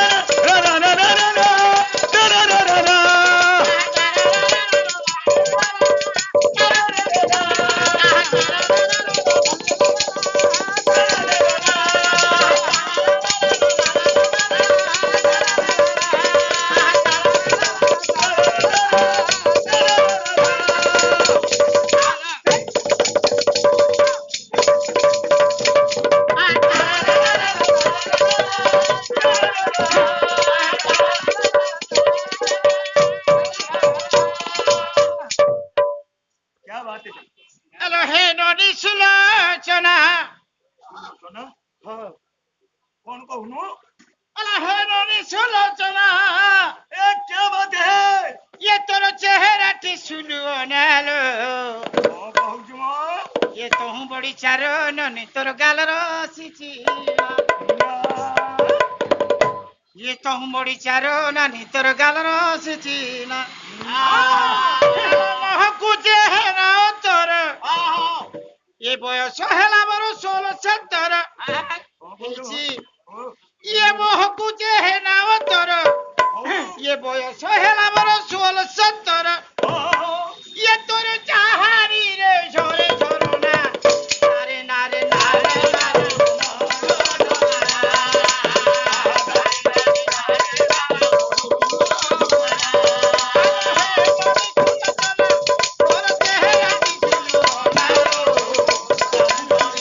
गालो नाही सिना आहा कहूं बोरी चालो ना मोरो गालो नाही सिना हेलो नीली नीली आँख को जो लगारो अरे मरो नो की जाऊंगी अरे मरो नो हक्की जाऊ छंटा अरे नीली नीली आँख को जो लगारो अरे मरो नो की जाऊ छंटा हलो हक्की जाऊ छंटा मधुसरे কথা কইতিলি তুই মধুসরে কথা কইতিলি নাই পুড়ে নাই সুর আরে মরো নাই পড়ে নাই সুর আরে মরো নাই পড়ে নাই সুর ইয়ে তোর বিনা মোর মন ভয়ে ভয়ে ইয়ে কত দিন থিবু নব নবিনা আরে নারে आहा कहूं बोरी चालो ना मोरो रूम को झुमाना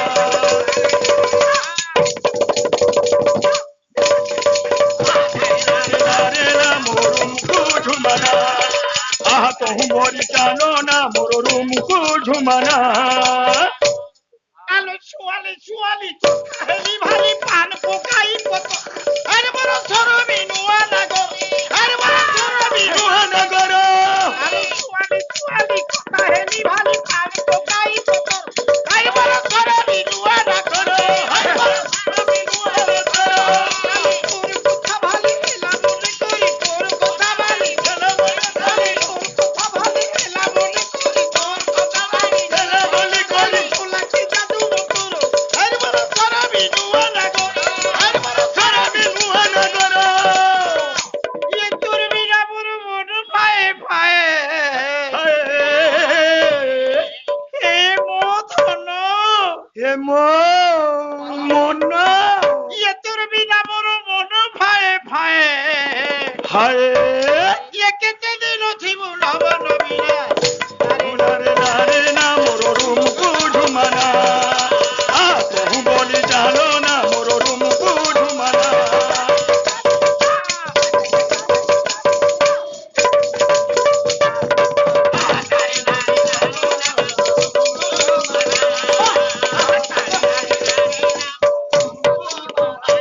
कहूं बोली चालो ना मोरो रूम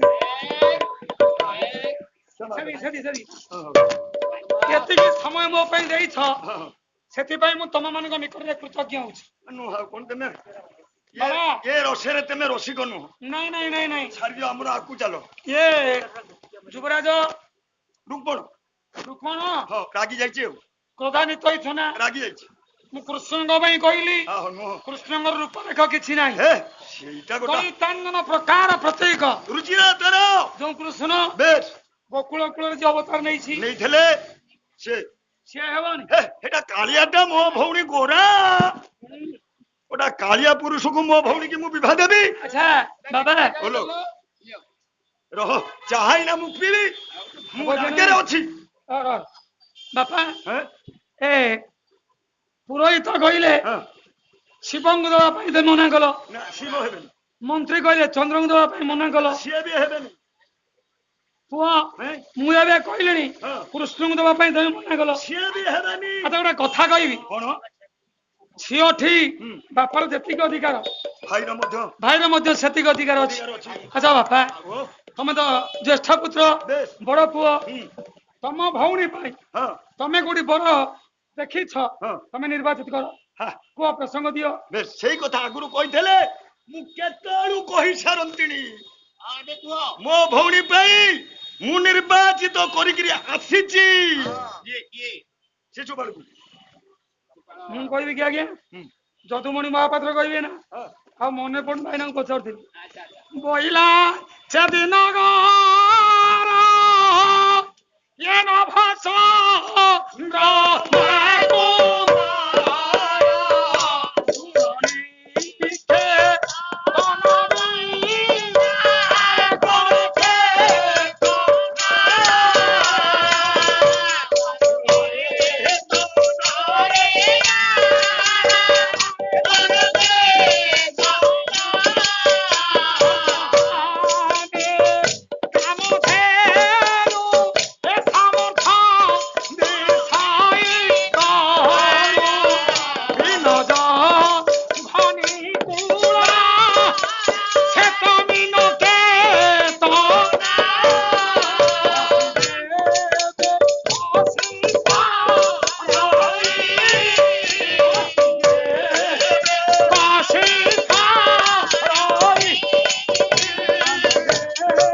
ଆଜି ଆସ ଯେ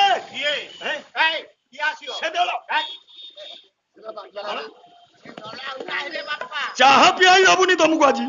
ମୁଁ ଏତିକି ଆଜ୍ଞା ଅନୁରୋଧ କରିବି କୌତୁକ ଲାଗିଛି ପାଲାଟା ଟିକେ ବାଦି ପାଲା ହେଲେ ଭଲ ହୁଅ। ବାଦି ପାଲାକୁ ପଳେଇ ଯାଇଛନ୍ତି ଆପଣ ମାନେ ସମସ୍ତ ଏ ହରିଭାଇନା ଛକ ଗଣେଶ ପୂଜା କମିଟିର ସମସ୍ତ ସଦସ୍ୟ ମାନଙ୍କୁ ଛୋଟ ବଡ ନିର୍ବିଶେଷରେ ମୁଁ ଗାୟକ ସୁଦର୍ଶନ ଜେନା ନିବେଦନ କରୁଛି ଆଗାମୀ ବର୍ଷ ଠାରୁ 10 ଦିନ ବରଂ କର କି 5 ଦିନ କର ଦି ଦଳଙ୍କୁ ଆଣିଲେ ତାର ଗୋଟେ ସ୍ୱତନ୍ତ୍ର ଚାର୍ମ ଅଛି। ଯେମିତି କୁହନ୍ତି ଏକ ଆଖି ଆଖି ନୁହେଁ ଏକ ସାକ୍ଷୀ ସାକ୍ଷୀ ନୁହେଁ ଖାଲି ଆପଣ ମାନେ ବିଦଗ୍ଧ ମାନେ ବସିଛନ୍ତି ବୋଲି ମୁଁ ସିନା ନିଜକୁ ନିଜେ ଦାନ୍ତ ଉଖାଳୁଛି ମତେ ଉଖାଳିବ କିଏ? ଯେତେ ଖଣତି ମାରିଲେ ସୁନା ଗୁଡ଼ ବାହାରନ୍ତା କହିଲେ ପର୍ଯ୍ୟାକ୍ଷ ହର୍ଯ୍ୟାକ୍ଷ ବେନି ସଂଗ୍ରାମ ବିଶ୍ୱନାଥ ବର୍ମଣ ପର୍ଯ୍ୟାକ୍ଷ ପର୍ଯ୍ୟାକ୍ଷ ବେନି ସଂଗ୍ରାମ ଶୁଣିଥ ନଏବ ଅହଂତା କର୍ତ୍ତା ବିଧି ବଂଶନେ ନହ ମାତି ଶୁଣାର୍ଥୀ ଗଣ ଜଣେ ପୁଅ ପ୍ରଫୁଲ୍ଲ ଭାଇନା ବର୍ତ୍ତମାନ ଅଛନ୍ତି ଆହା ତା ପାଦକୁ କୋଟି ନମସ୍କାର ଭଗବାନ ମହିଳା ସେଦିନ କର ଚନ୍ଦ୍ରମା କୁମାର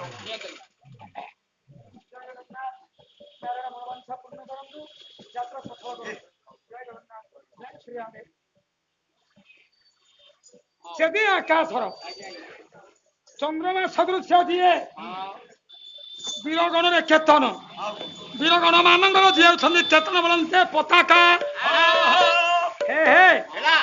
ଅର୍ଥ ଦାନେ କାମ ଧେନୁ ବଶିଷ୍ଠଙ୍କର ଗୋଟେ ଗାଈ ଥିଲା ଯାହାର ମୁଁ କାମ ଧେନୁ ସେ ଯେମିତି ସମସ୍ତ ଦାନ କରିପାରୁଥିଲେ ସେ କାମଧେନୁ ସହିତ ସମାନ ସାମର୍ଥ୍ୟ ଅଛି ସହି ତନୁ ତା ତନୁଟା ଏଡେ ସୁନ୍ଦର ଯେ କେମିତି ପିନଜ ଘନି କୂଳର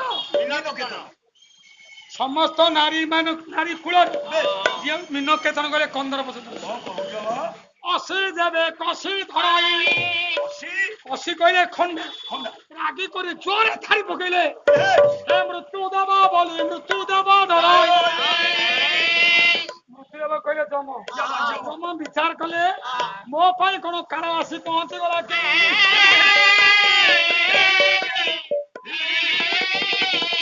ଏ କଥା ଶୁଣି ରାଜା ଟିକେ ମନ୍ତ୍ରୀ କି ଅନେଇଲେ କହିଲେ ମନ୍ତ୍ରୀ ଆଜ୍ଞା ପୁଅ ଯାହା କହିଲେ ଆମେ ଆଉ କଣ କହିପାରିବା କିଛି ପୁଅ ଯାହା କହିଲେ ତାଙ୍କ କଥା ଆସିବ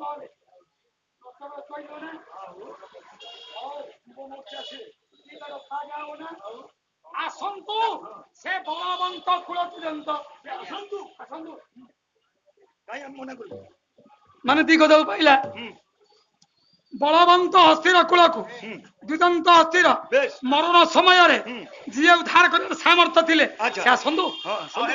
ଆସିଲେ ତ ହଉ ଆମେ କାହିଁକି ମନା କରିବା? କୁମାରଙ୍କର କଥାକୁ କାଟିଦେଲେ ସେ ଆମ ଉପରେ ଖରାପ ଭାବିବେ।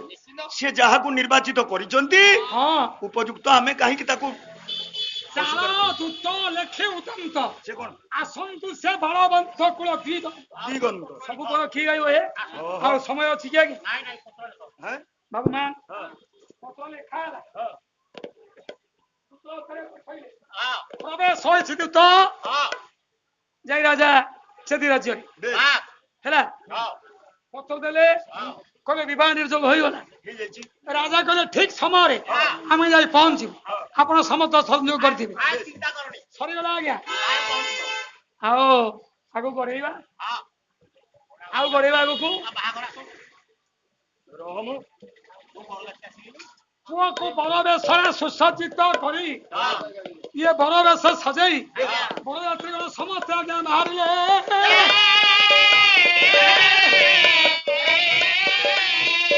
ଛୋଟ କପଡ଼ା ଦିଶିଲେ, ଛୋଟ କରେ ଦେଖିଲେ।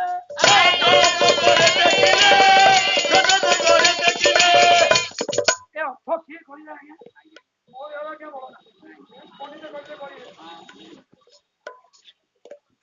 ଯୋଉ ଛତା ଗୁଡାକ ଟେକିଲେ ଆଷାଢ ମାସରେ ନୂଆ କରି ବର୍ଷା ହେବା ସମୟରେ ଛତ୍ର କବଳ ଛତୁ ଗୁଡାକ ଫୁଟିଗଲେ ଯେମିତି ସବୁ ଦେଖାଯାଏ, ସବୁ ଫୁଟିଗଲେ ଛତ୍ରର ପ୍ରାୟ ଦିଶିଲେ ବୋଲେ ଛତୁ ବାୟସ ଦେଖାଗଲେ। ଆସିଲେ ଏ ରାଜପୁତ୍ର ସମସ୍ତେ ଯାଇ ରାଜା ଭୀଷ୍ମଙ୍କ ଉପରେ ପ୍ରବେଶ ହେଲେ।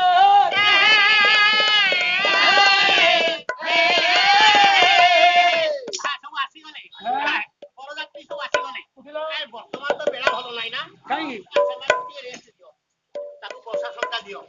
ତାଙ୍କୁ ବସାଘର ଦିଅ, ଖାଇବା ପାଇଁ ସଞ୍ଚାଣି ଦିଅ। କାଲି ଯିବ, ପରଦିନ ଶୁଭ ବେଳା ଅଛି।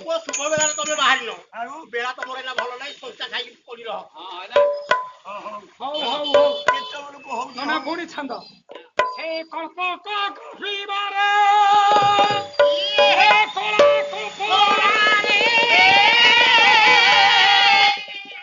ମୁଦା ମୁଦା ସର ଥାଏ।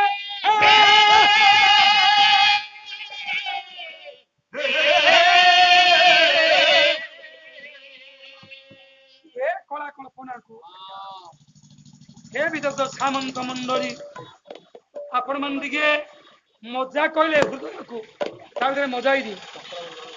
ଇଏ ଚକ୍ର ବନ୍ଦନ ବାଦିଅ ପତ୍ର ନେତ୍ରୀଙ୍କି ସାଦିଅ ସେ ପତନ କଲା ବସୁଧାରେ ସେ ବାଳିଦା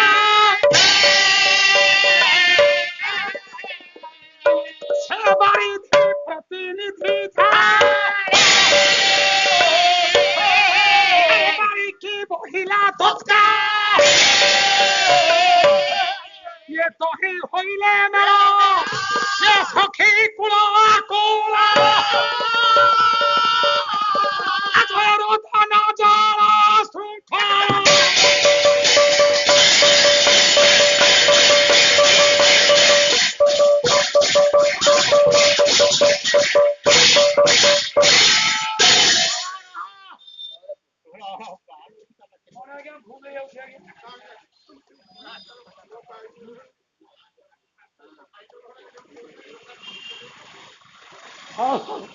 ଯିବା ଆଉ କଣ କଳ୍ପକା କଳ୍ପ ବସେଇ ଏ କଳାକୁ କଳ୍ପନା କରିଲେ ଅଳ୍ପ ମାତ୍ର ଟିକେ କହିବ ନାଇଁ। ଚକ୍ର ବନ୍ଧନ ବାଦ୍ୟ କ୍ଷତ୍ରିୟ କୂଳରେ ଗୋଟେ ବାଦ୍ୟ ବାଜେ, ତା ନାଁ ହଉଛି ଚକ୍ର ବନ୍ଧନ ବାଦ୍ୟ। ଅର୍ଥାତ୍ କୁମ୍ଭାର ଘର ଚକ୍ରୀ ସଦୃଶ୍ୟ ଚକ୍ର ବାଦ୍ୟ ବାଦ୍ୟ ବଜାଏ। କଣ ବାଦ୍ୟ?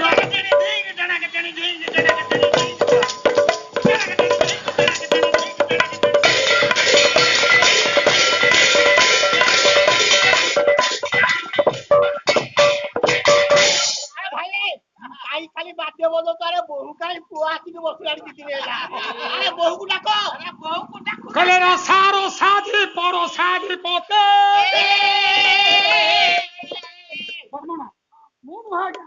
ରସା ରସାଧି ପରସା ଅଛି ପତେ ଶାଶୁର ସଙ୍ଗୀତ ସୁରସା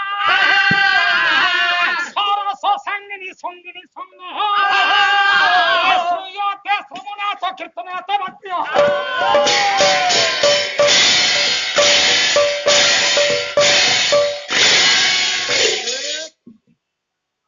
ବାରିକାଣି 1999 ମସିହା ଧଳା ପଥର ଲକ୍ଷ୍ମୀ ପୂଜା ପାଲା ଭାଇନା ପ୍ରଫୁଲ୍ଲ ଭାଇନାଙ୍କର ମୋର ପାଲା ଅନୁଷ୍ଠାନ ନିବେଦନ କଲା ଆଜ୍ଞା ଟିକେ ରୁକ୍ମିଣୀ ପରିଣୟ ହବ ଭାଇନା ଗାଇକି ଗଲେ ଛାଡ଼ିକି ଗଲେ କହିଲେ ସୁଦର୍ଶନ ମୁଁ ତ କହିପାରିବିନି ସାନ ଭାଇର ସ୍ନେହ ନଉଛି ତଥାପି ମୁଁ ଜାଣିଛି ଏଠୁ ଛାଡ଼ିକି ଯାଉଛି ଆରମ୍ଭ ହେଲା ରାତ୍ରି ପାଇଲା ସୂର୍ଯ୍ୟ ଉଦୟ ହେଲେ ସେ ପର୍ଯ୍ୟନ୍ତ ଆଜ୍ଞା ସରିଲା ନାହିଁ ଉଠୁନାହାନ୍ତି ଲୋକ କି ସରୁନି ଆଉ କଣ କରିବା ଯେ ପଛକୁ ତ କେହି ନାହାନ୍ତି ଛାଡ଼ିବି କାହାକୁ କଣ ଟିକେ ଠିକ ଟିକେ କହିଦେଇ ଯାଉଛି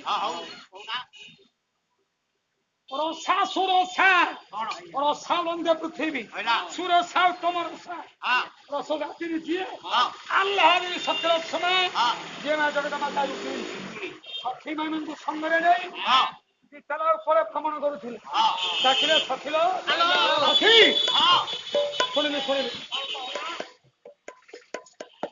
କଣ ଗୋଟେ ବାଦ୍ୟ ଦୂରେ ଶୁଭୁଛି ଏଇଟା ପୁରା ଚକ୍ରବନ୍ଧନ ବାଦ୍ୟ ବାହାଘର ହବ ଚକ୍ରବନ୍ଧନ ବାଦ୍ୟ ତମ ବାହାଘର ମୋ ବାହାଘର ତମରି ବାହାଘର ମୋ ବାହାଘର କାହା ସହିତ କାହାର ଶିଶୁପାଳ ସହିତ ତମର ବାହାଘର ତମ ଭାଇ ଠିକ କରିଛି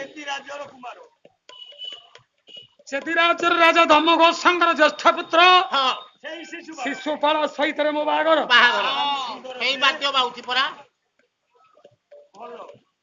ଶିଶୁପାଳର କଥାକୁ ଶ୍ରବଣ କରିବା ମାନେ ରୁକ୍ମିଣୀଙ୍କର ମସ୍ତିଷ୍କ ବିଫୁରଣ ହୋଇଗଲା ଘୁରି ଘୁରି ଘୁରି ଘୁରି କଚାଡ଼ି ହୋଇ ପଡ଼ିଲେ ଛାଳ ବିସ୍ତୃତ ହେଉଛି ବାବୁରେ ସେଇଠି ମନେ ପଡିଗଲା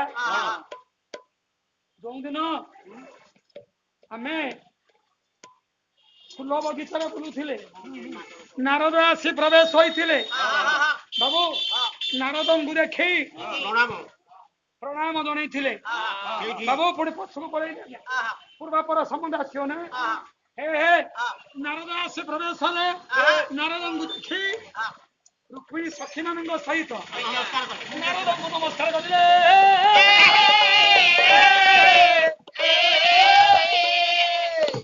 ନାରଦ ଆଶୀର୍ବାଦ କରିଲେ କଣ କରେ ଦ୍ୱାରକା ପୁରତା ଆର କାବର କରତା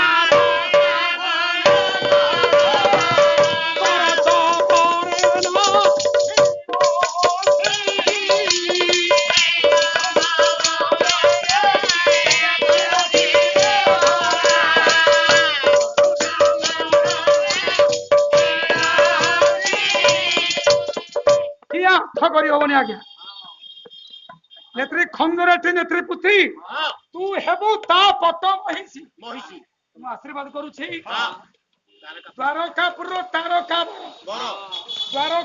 ତାରକା ତାରା ମାନଙ୍କର ବର ହେଉଛନ୍ତି ଯିଏ ସେ ଚନ୍ଦ୍ର ଦ୍ୱାରକାପୁର ଚନ୍ଦ୍ର ହେଉଛନ୍ତି ଯିଏ କୃଷ୍ଣ ତାଙ୍କ କରକୁ ତୁ ଧାରଣ କରି ତୋ ଜୀବନ ଠାରୁ ତୁ ସୁଖ ଧାରଣ କରିବୁ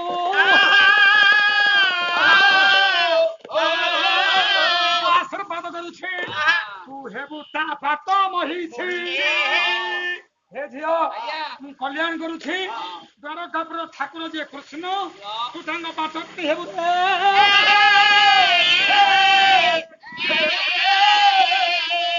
ଆଜି କଣ ଦ୍ୱାରକାପୁରେ ନାରଦଙ୍କର ଆଶୀର୍ବାଦ ବ୍ୟର୍ଥ ହେଇଯିବ କି ନିଶ୍ଚିତ ବ୍ୟର୍ଥ ହେଇଗଲା ତାହେଲେ ଶିଶୁପାଳ ମୋ ପାଇଁ ଆସିଥାନ୍ତା ନା ଶିଶୁପାଳ କଥା ଶୁଣିବା ମାତ୍ରକେ ମୁଣ୍ଡଟା ଘୂର୍ଣ୍ଣନମୟ ହେଲା ଘୁରି ଘୁରି ଘୁରି ଘୁରି ଘୁରି ଘୁରି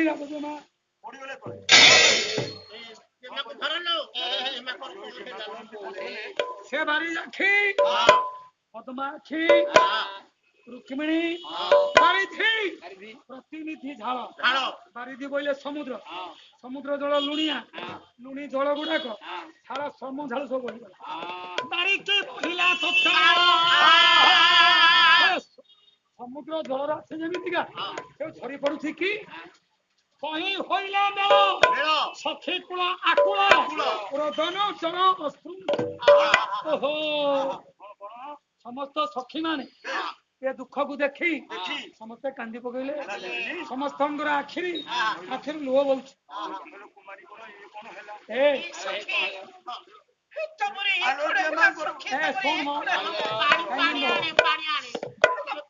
ସଖୀ ମାନେ ସମସ୍ତେ କାନ୍ଦିଲେ ଯଦୁମଣି ଭାସେ ବସ ଭାସେ ଦାସୀ ହେଲେ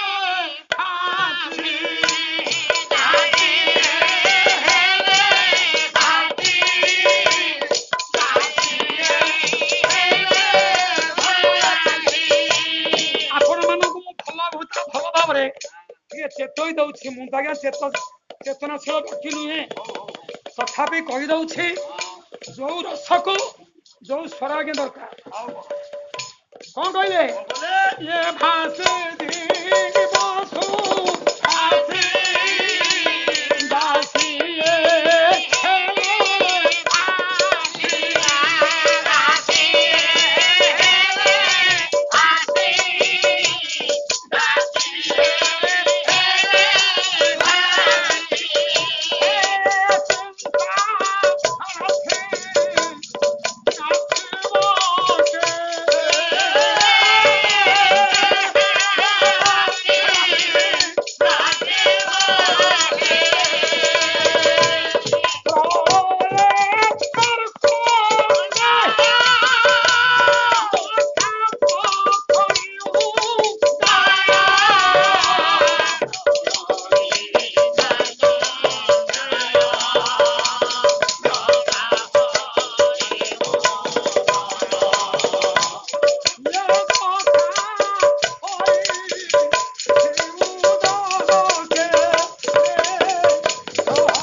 ସେତିକି କଣ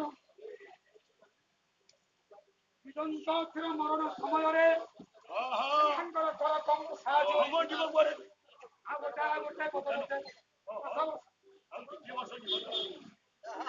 ସେଇ ବଳବନ୍ତ ଯଦି ଆସିବେ ତାହେଲେ ଆମ ଦେମାଙ୍କ ଦୁଃଖ ଭାଳିଯିବ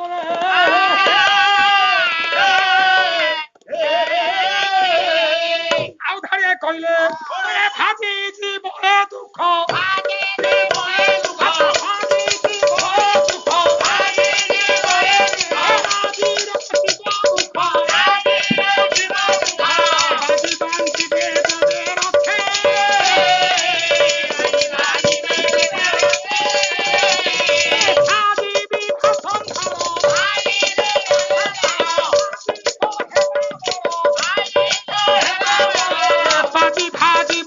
মনোরা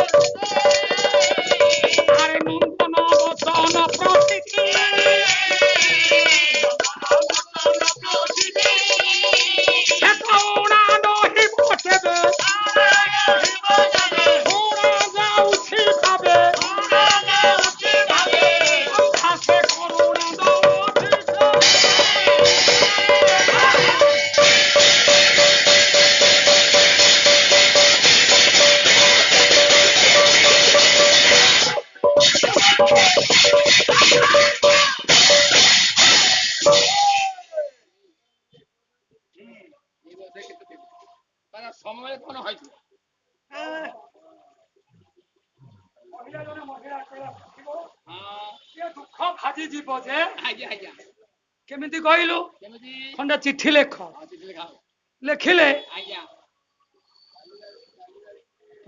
ଭାଜି ଯିବ ଏ ଦୁଃଖ ରାଜି ରାଜିବ ମୁଖ ବାଜି ବାନ୍ଧିବେ ଯେବେ ରଥେ ନନ୍ଦୀ ଓ ରଥରେ ବାଜି କହିଲେ ଘୋଡାକୁ ବାନ୍ଧି ଯଦି ଏଠି ଆସିବେ ଯୋଉ ବଡ ବେଶରେ ଆସି ସାଜି ଆସି ବସିଛି ଏ ପାଜି ମନୋରଥ ପୂର୍ଣ୍ଣ ହେବ ନାହିଁ ରେ ରସନିଧି ଅନ୍ୟଥା ନଇବତେ ବିଧି ନନ୍ଦନ ବିଧି ନନ୍ଦନଙ୍କ କଥା ଆଶୀର୍ବାଦ କେବେ ହେଲେ ଅନ୍ୟଥା ହେବ ନାହିଁ ଶୁଣା ଯାଉଛି ଭାବେ ଉଣା ନଇବ କେବେ ଭାବେ ବନ୍ଧା ସେ କରୁଣା ଜଳ ସେ ଭାବରେ ବନ୍ଧା ନା ଲେଖିଲେ ଲେଖିବାକୁ ଉଦନ୍ତ ଲିଖନୀକୁ ସମର୍ଥ ସମାନ ଥୋଇଦେଲେ ଲେଖିଲେ ଗୋଟେ ପଦ ଗାଇଦେଉ ସାରି ପଡିବା ରୁକ୍ମିଣୀ ପରିଣୟ ଆଜ୍ଞା ମୋ ଭାଇ ଭାଇନା ଭାଇନା ଆପଣ ମାନଙ୍କ ପାଇଁ ଛଇରେନ୍ଦ୍ର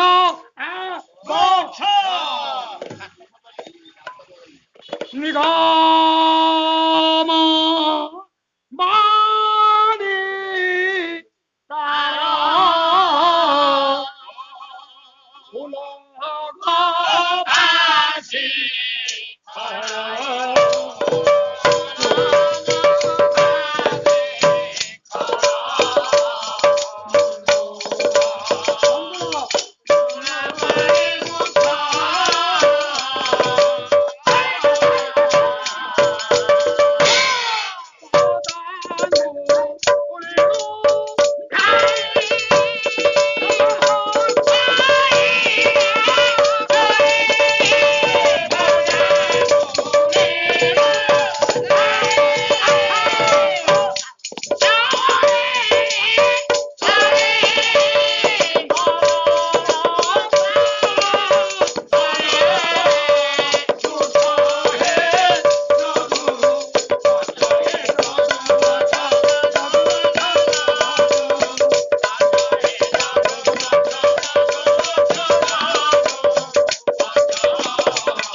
জগতে কেবল জনে হচ্ছে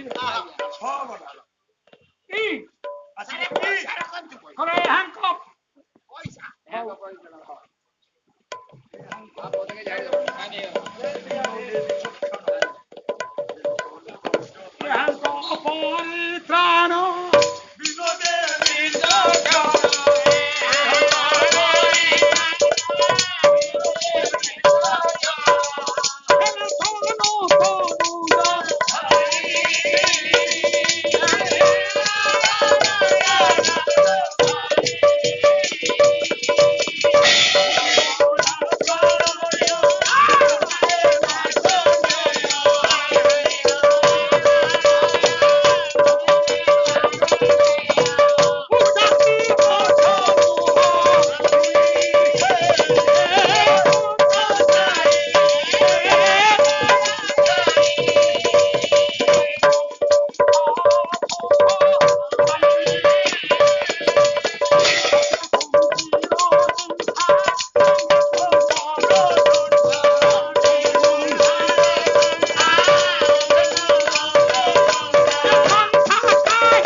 ବାବା ହଉ ହଉ ଭଗବାନ ମଙ୍ଗଳ କରନ୍ତୁ। ଆମ ଆଜି ଜନତା ଜନାର୍ଦ୍ଦନଙ୍କ ନିକଟରେ ଶପଥ ନେ ଯେତେ ଦିନ ସୁଦର୍ଶନ ଦିନ ବଞ୍ଚିଥିବ ଛାଡ଼ିକି ଯିବୁ କି? କାଲି କହିଛ, ଆଜି କହୁଛି ଆଜି ପୁଣି କହିଲଣି। କହିବା ଅପରାଧ। ଆଉ ସିଏ ଯିବ ଚକ୍ରବାଳିକକୁ ସେଇଆ କହିଥିଲା। ଥର କହିଲେଣି ଆଉ ଯିବ ସିଏ। ନାଇଁ ଛାଡ଼ିକି ଯିବ। କେତେକ ଲେଖିଦେଲେ ଆଜ୍ଞା ପତ୍ର ଟିକେ ଲେଖିଲେ ଦେଖିଲେ ଜଣେ ବ୍ରାହ୍ମଣଙ୍କୁ ଡକେଇଲେ ତା ହାତରେ ଛାଡ଼ିଲେ। ଛାଡ଼ିଲେ। ବାବା ବୋଲ। ମଥୁରା ମଙ୍ଗଳ ହର। ରେ ତକ ଲେଖିନ ବିନ যাচ্ছে মরে আরে যাচ্ছে আরে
ନନ୍ଦନ ଚନ୍ଦ୍ରଚୂଡ଼ ତଥେ ପାରୁଷେ ବସାଇ ବ୍ରାହ୍ମଣ ଉତ୍ତର ପଠେଇଦେଲେ।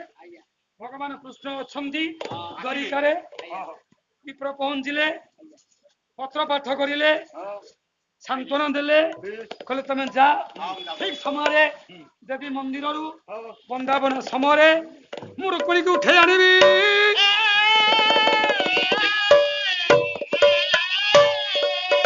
କପଟ ଲମ୍ପଟ କରାଇ ତାକୁ ପରମ କପଟି শেখর আরে বাবা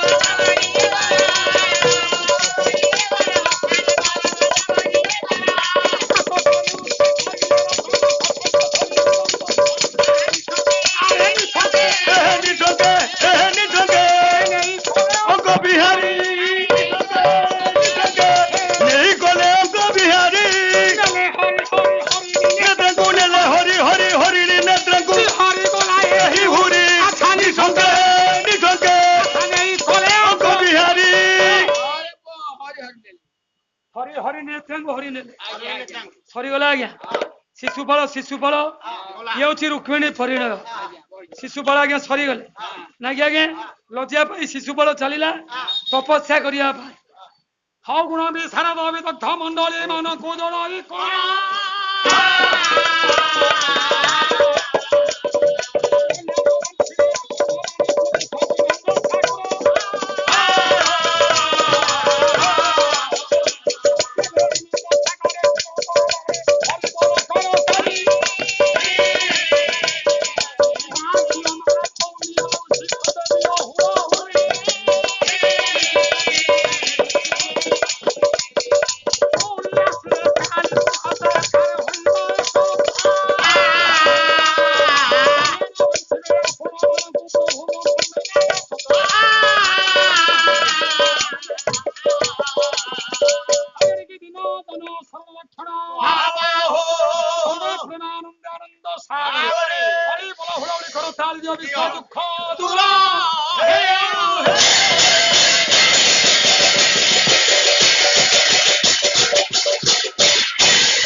जय श्री राम जय श्री राधे